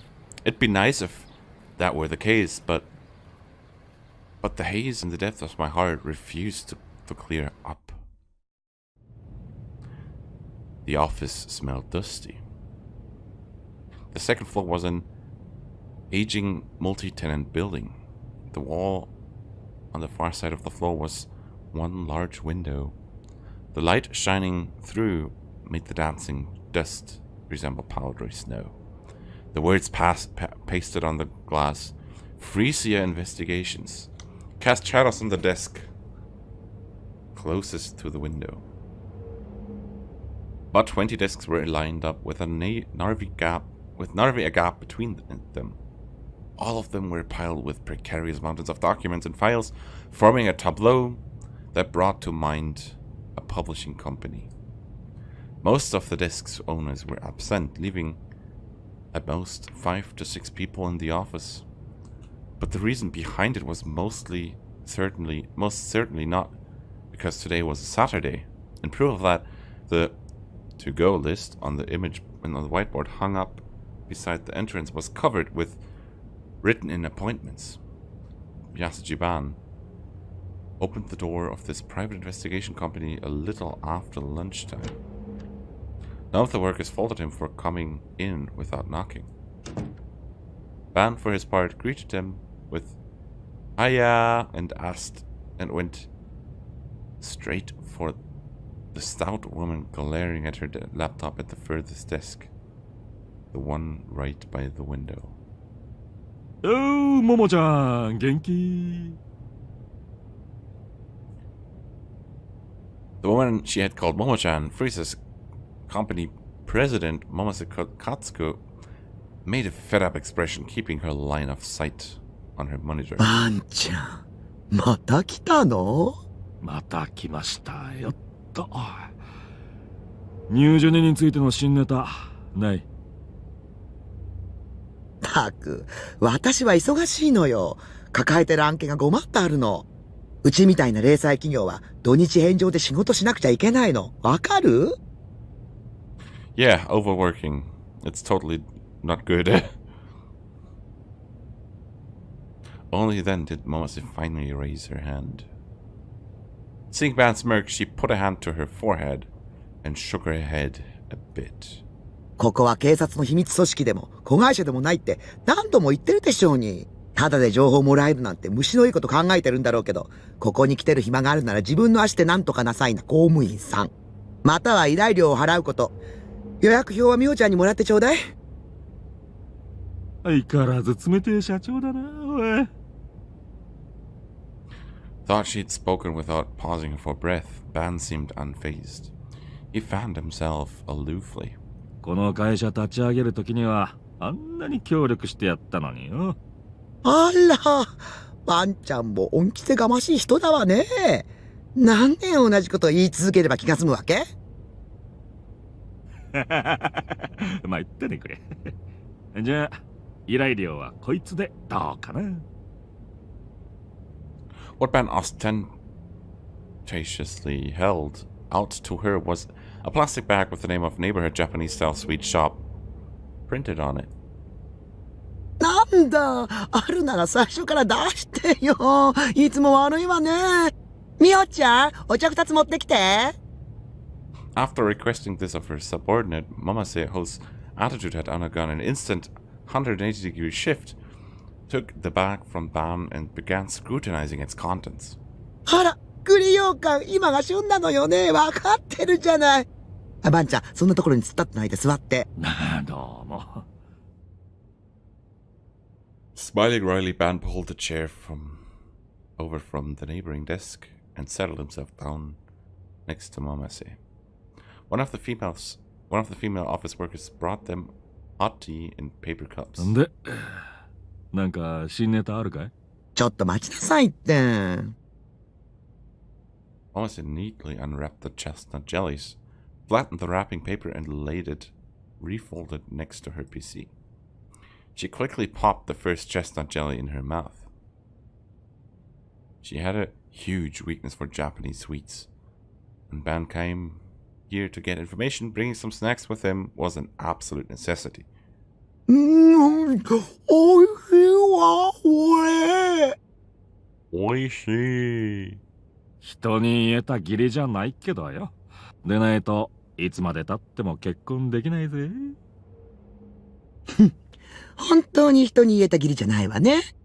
私はもうとっくに今期は逃したわよ。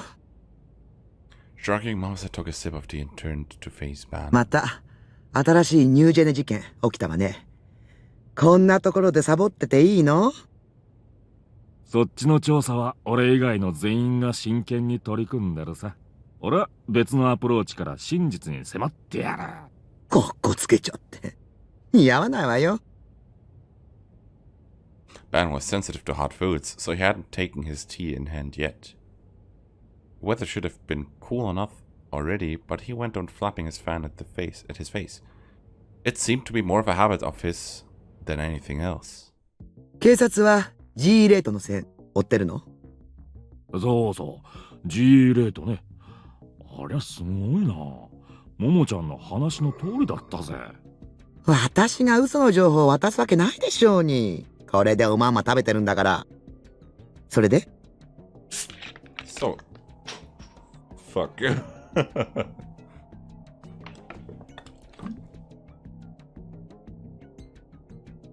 Now I've got cola spilled all over my stuff.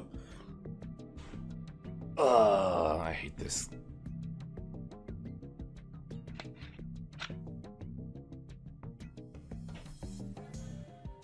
But I gotta live with this. まあ、勝手に調べてるよ。勝手にって。ちょっとバンちゃん！ Morris's voice carried well. She had an assertive personality to begin with, and she spoke loudly. As the Frisia employees were used to her, they didn't raise an eyebrow even when her angry shouting reverberated through the entire office. Their president's yelling was an everyday occurrence. Ban, too, had known Mamas for ages, and with her having gone off at him dozens of times, his only reaction was to sardonically pick at his ear.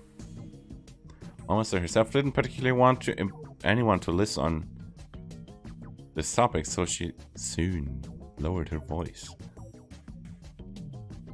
But as she flapped a finger at Ban with downright dreadful force, her expression was teeming with a fury that made the way she smiled and stuffed her mouth with sweets seem like an utter lie. 個人で追うのは危険だって言ったじゃない。政治に宗教に企業、どれだけ根深く関与してると思ってるの？この間テレビで G レートの講義をやった太田教授がどうなったか、あんたもよく知ってるでしょ。ああ、貼り付けで殺された被害者だろ。何度でも言ってやるわ。ええ、言ってやりますとも。あんたはいつも私の忠告を無視するんだから。それでいつも尻拭いさせられるのは私なんてたまったもんじゃないわ。まあまあ、そうがなるなって。茶でも飲んで落ち着いたら。Instead of taking her tea, Momotsu flung a second chestnut jelly into her mouth, breathing hard through her nose. 大丈夫だって。一応諏訪と一緒に動いてるんで。今はまだ G レートやらなんやらってのは突飛すぎて上を説得できねえなよ。諏訪ちゃんは確かに有能だし、しっかりしているけど、無理させたら承知しないわよ。ももちゃんはいつから諏訪の保護者になったんだ？パンちゃんの無謀な行動に未来ある若者が巻き込まれるのはかわいそうでしょうに。ああ、そうか。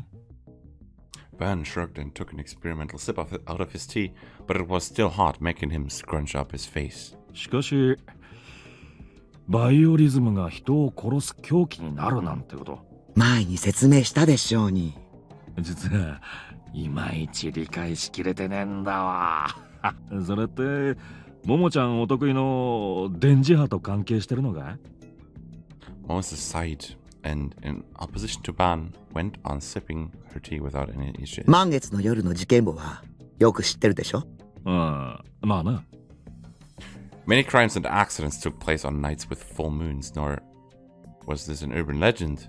It became obvious from a single glance at the police headquarters statistics. その満月以上の力でバイオリズムカーブが上昇したらどうなると思う？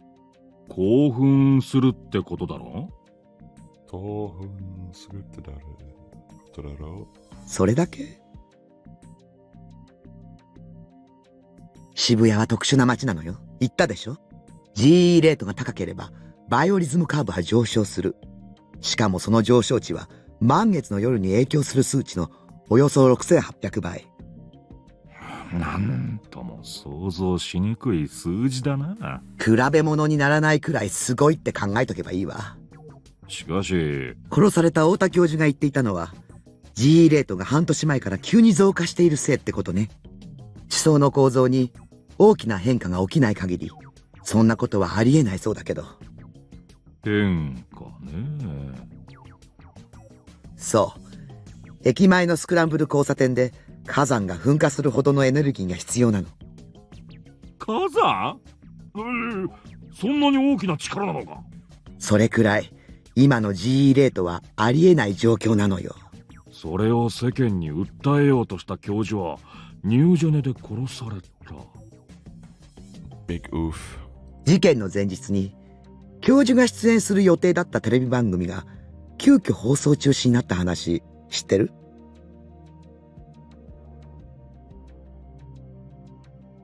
確かか。知り合いに MHK に勤めている人がいて聞かされたの。国営放送の番組に圧力かけられる立場なんてそうそうないぜ。私も詳細についてはわからないわ。知ってたらとっくに告発してるだろうし。Intrigued, Ban leaned forward. 俺でも大体予想はつくさ。この際はっきり言っちゃってよ。本気で聞きたい？社会の安部に踏み込むことになるわよ。バンちゃん、クビになるかもしれない。俺はニュージェネ事件の犯人さえ捕まえられりゃそれでいいんだけどね。ま、どうするかは答えを聞いてから考えるわ。As she sipped her tea, Mamasa used her left hand to type at her notebook PC. A document opened on the LCD monitor. There she had enumerated the results of her personal investigation. 名和党。ももちゃん、勘弁してくれ。俺はてっきり野党の名前が出てくると思ってたんだがな。よりによって。Ban groaned as though it had grown tedious. But his eyes weren't smiling. Far from it. They had a detective's sharpness. 下手したら、この国が揺らぐぜ。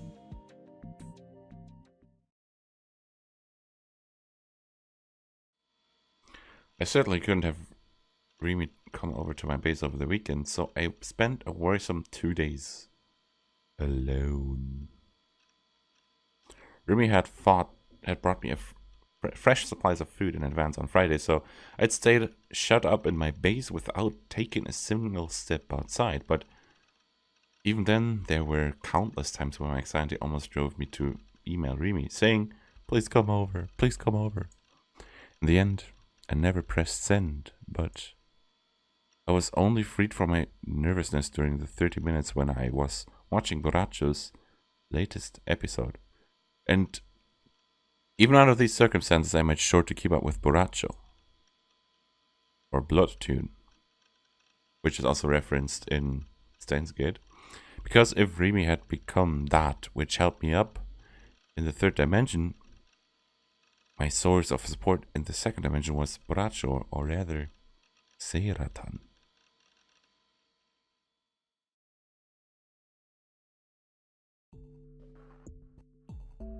On Monday, when I had somehow made it through the weekend, when I browsed the Phantasm.com at Furepara, it was remarkably full of flaming, and I quickly found a link to Atchannel. There was an epic thread in progress.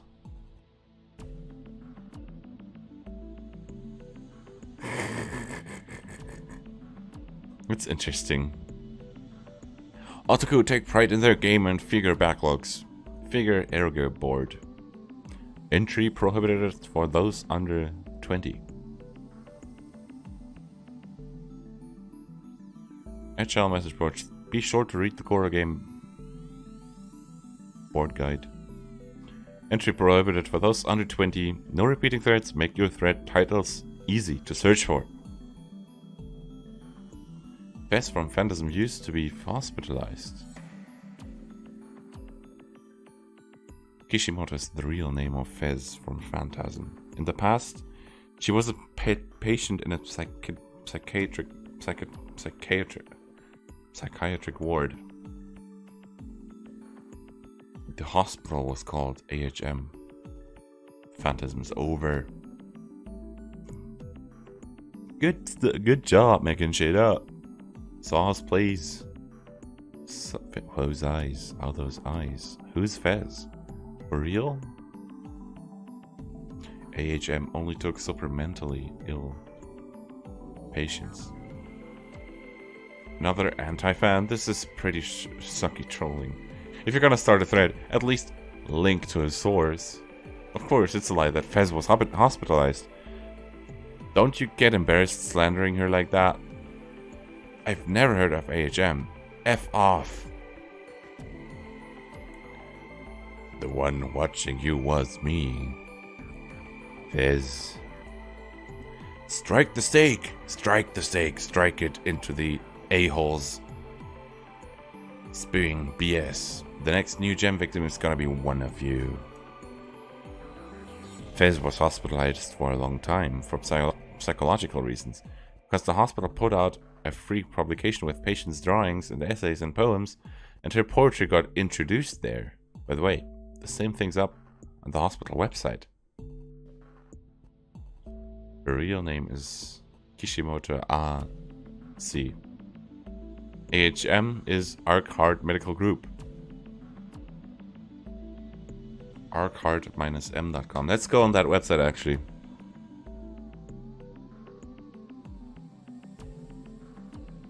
archeart-m.com. Okay, it does not exist. Well, I put a typo in it. archeart-m.com. Give me a sec. Does this website exist?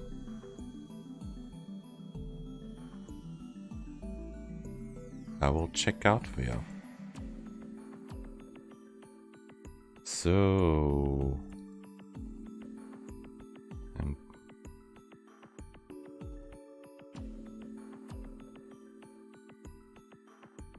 actually, it is... the website does exist, and it links and it redirects you to a Chinese website.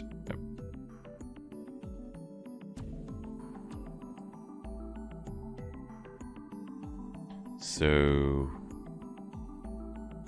archeart-m.com does exist. It redirects you to China. So that's interesting.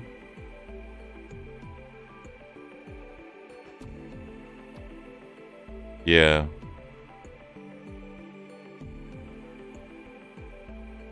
Nothing worth of opening. Here we go.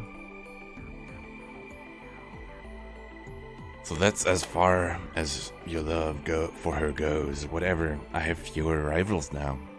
This is why Fez is gonna be my bride. It's here. What, lol? It's true, lol. Oh, yes, yes, yes. Fuel on the fire. There's a picture posted. Laughed myself shitless. Notification, Phantasm is through.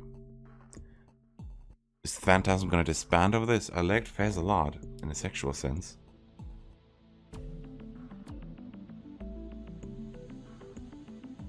Yeah, they lost it to the Chinese. They lost the domain to the Chinese. You go on there, you get to a Chinese website. Oh yes, yes, yes. This must be someone's guidance too.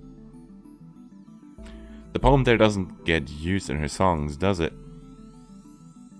The one watching you was me. Kishimoto Ayase. Don't quit, Fez. I'm seriously gonna cry.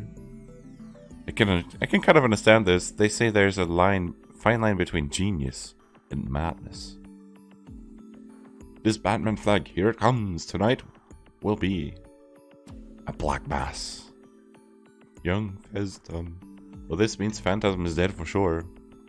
Part of me thinks it fits to them to end like this before going mainstream. Still no comment on Fez's official site. Nothing's gonna happen no matter how much our channel virgins make a ruckus online. Fez looks at the future, not the past. She's gonna predict your deaths. Wait, is there some kind of problem with this? Nice try. We know you're one of them. Must be desperate to keep the band going, lol. 9. He answers to 9 and to 11. 9-11. Nice try. We knew all along that Fez was a little weird in the head. What's the big deal now? Fez is psychologically ill? But that's a good thing. Calm down, you guys. It's all huge hodged by Fez, damn. Fez must have broken down because of the malice filling the world. That was the power that awoke her punk rocker soul. Those keen, aggressive lyrics are the sublimated cries of her soul.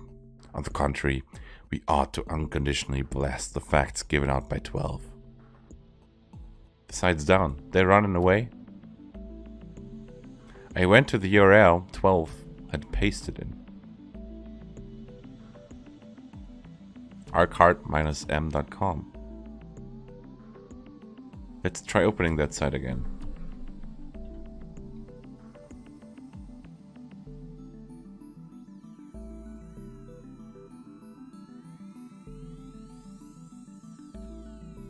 arcart-m.com.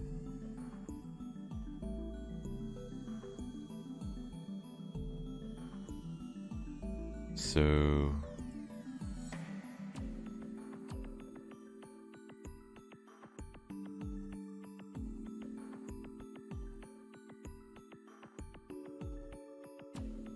yeah, that's still some Chinese, you could say, crap. It's like one of those generic adverts, one of those generic dodgy adverts for, yeah, generic advertisements for casinos.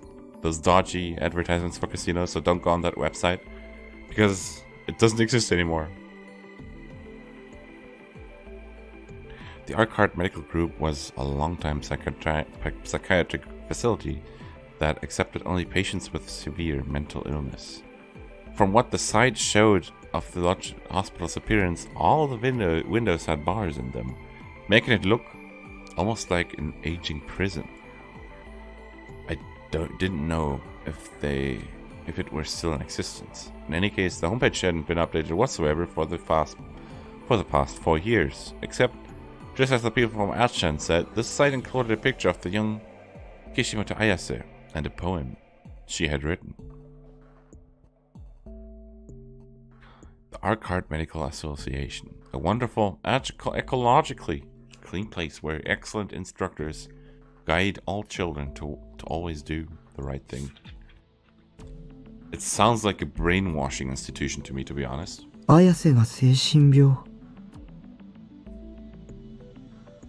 And judging by the other entries of Science Adventure, it's probably not too. My theory is probably not too far off. The shadow of a wicked heart lurks within you, which cannot be seen. No matter how I try to leave, unawakening nightmares become a sword in the end, and come to slash me apart. With a shield called apathy, people evade the flames of war. A reborn battlefield in enemies, and those with spite in their hearts. At times, malice possesses its own will, and shows us its form. It wasn't that it particularly shocked me. When I was in elementary school, I myself had regularly gone to a hospital's psychiatric ward. That was why, on the contrary, I sympathized with her. Ayase was the same as me. She was the same as me even with her incredible aura and her charismatic way of drawing Shibuya's youth to her. This common point between the two of us lent a certain veracity to the hypothesis that she and I might possess the same power, the ability to project illusions into reality. It would be safe to say that this lent me courage and hope, only there was just one problem. Until now I'd taken everything Ayase told me at face value, but that might have been a mistake on my part. How to obtain a D-sword?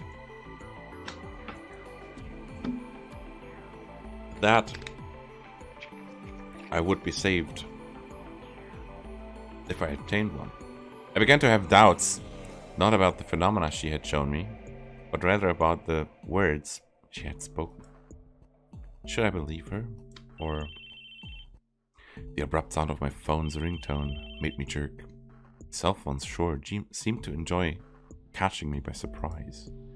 This was what I hated about them. Clicking my tongue, I picked up the phone as it went on, ringing even more annoyingly. The caller had to be Nanami. She was definitely gonna shower me with her useless and belated complaints again. What a pain. Was what I thought as I pressed the button to put me through and laid the phone against my ear, all without checking the caller's number. Why? Just this one time, hadn't I checked the caller's number?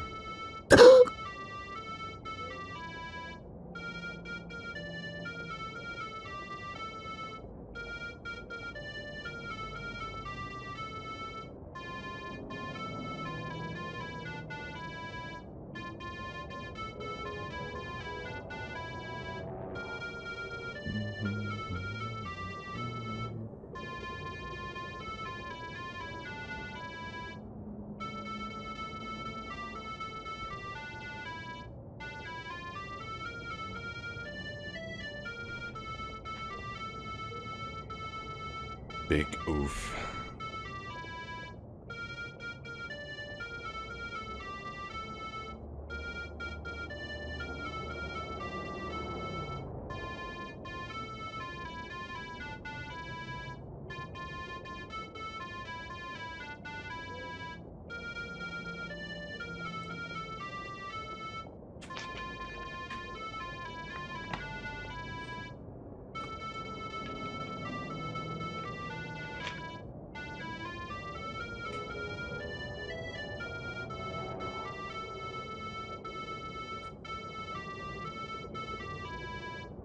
The incredibly loud melody I heard coming through the phone.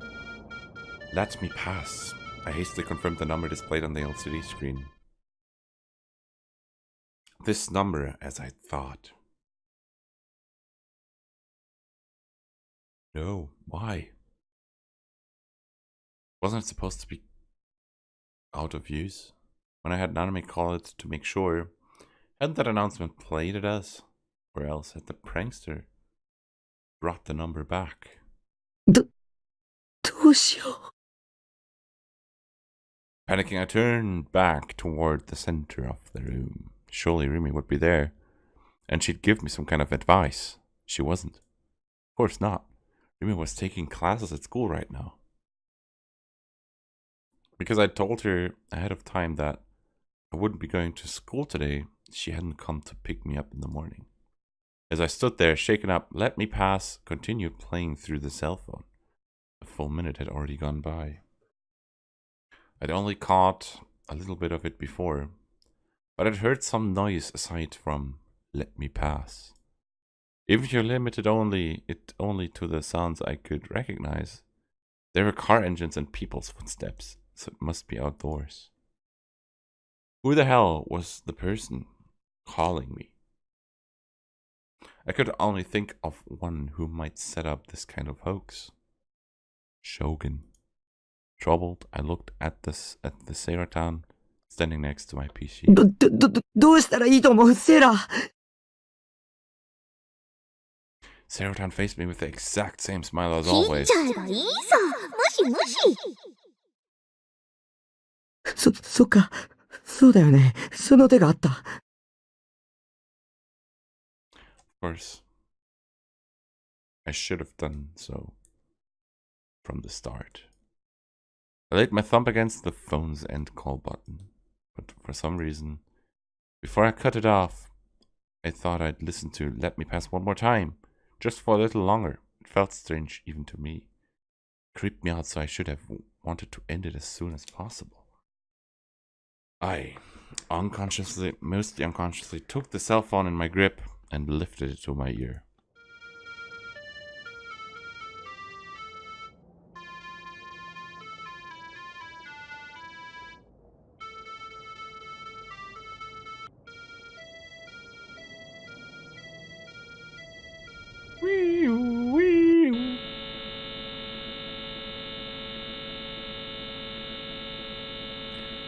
came surging out of the phone. Ghastly pain. The violence of a noise like ultrasonic waves. That sound infected my body. An impact like lightning struck my head. My whole body went petrified. I screamed my lungs out, but I couldn't hear my own voice. It boiled. My brain, my heart, they boiled. They stubbled, they melted in globs. Pain chewed through my body from the inside, crawling around me. My consciousness went liquid and cursed through me until, in the end, it arrived at my heart and exploded and scattered into mist. Those incoherent sensations controlled me, leaving me unable to think about what was happening.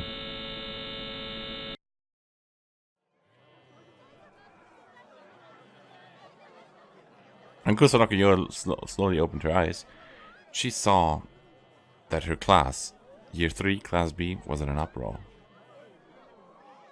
What this kind of reminds me about, this call? This weird noise, if you're thinking it, could it be somehow related to the time leap machine that Kuriso has made in Steins Gate? Potentially using the same technology to alter, or similar technology to alter Takumi's mind. Because that surely is a strange sound to come out of a phone. And now suddenly we seem to be at the school. I have no clue what's going on.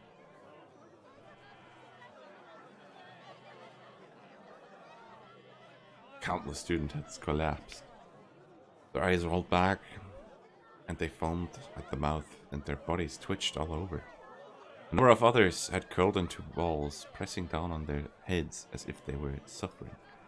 The remaining students had stood up, though they were supposed to be in the middle of the classes, and were filing out into the hallway. The teacher took no notice of them as he frantically attempted to help fallen students. Everyone who had come out into the hallway was raising surprised voices, but none of their words entered Yua's head.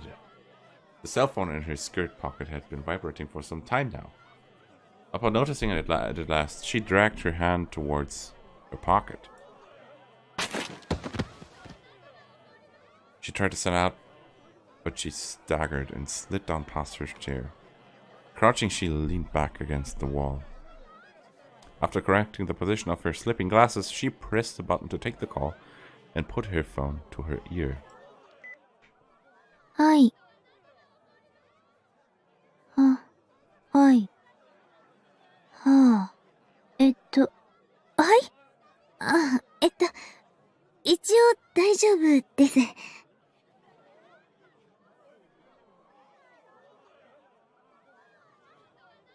Yua made a grimace and pressed her forehead as she answered. Both the commotion of her classmates in the hallway and her teacher's voice as he called, "Hey, hold on," to his prostrate students sounded to her like something taking place very far away. はい？あなたは、はい。はい。そうですか。Watching, Yua gulped. She covered the phone with her hands and dropped her voice. Her tone was clearly unsettled. そんなわけないんです。だって、本当は。Having said that much, Yua fumbled with her words and hung her head. 本当は、私、だったのに。The racket from the corridor grew louder still. Everyone was looking in the same direction, pointing and wearing anxious expressions. The hallway windows rattled as if a strong wind were blowing against them. そうです。妹です。はい。わかりました。Feebly bowing her head at the end, as though the person she was speaking to were right in front of her, Yua cut the connection. And she raised her head, casting a glance at the windows beyond which everyone was pointing. 空が。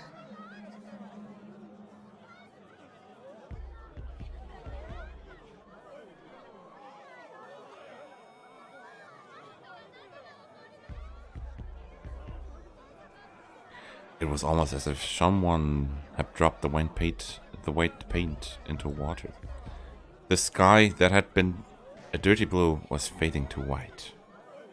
That white spread at considerable speed, blurring. It invaded its way through the sky. 白く染まっていく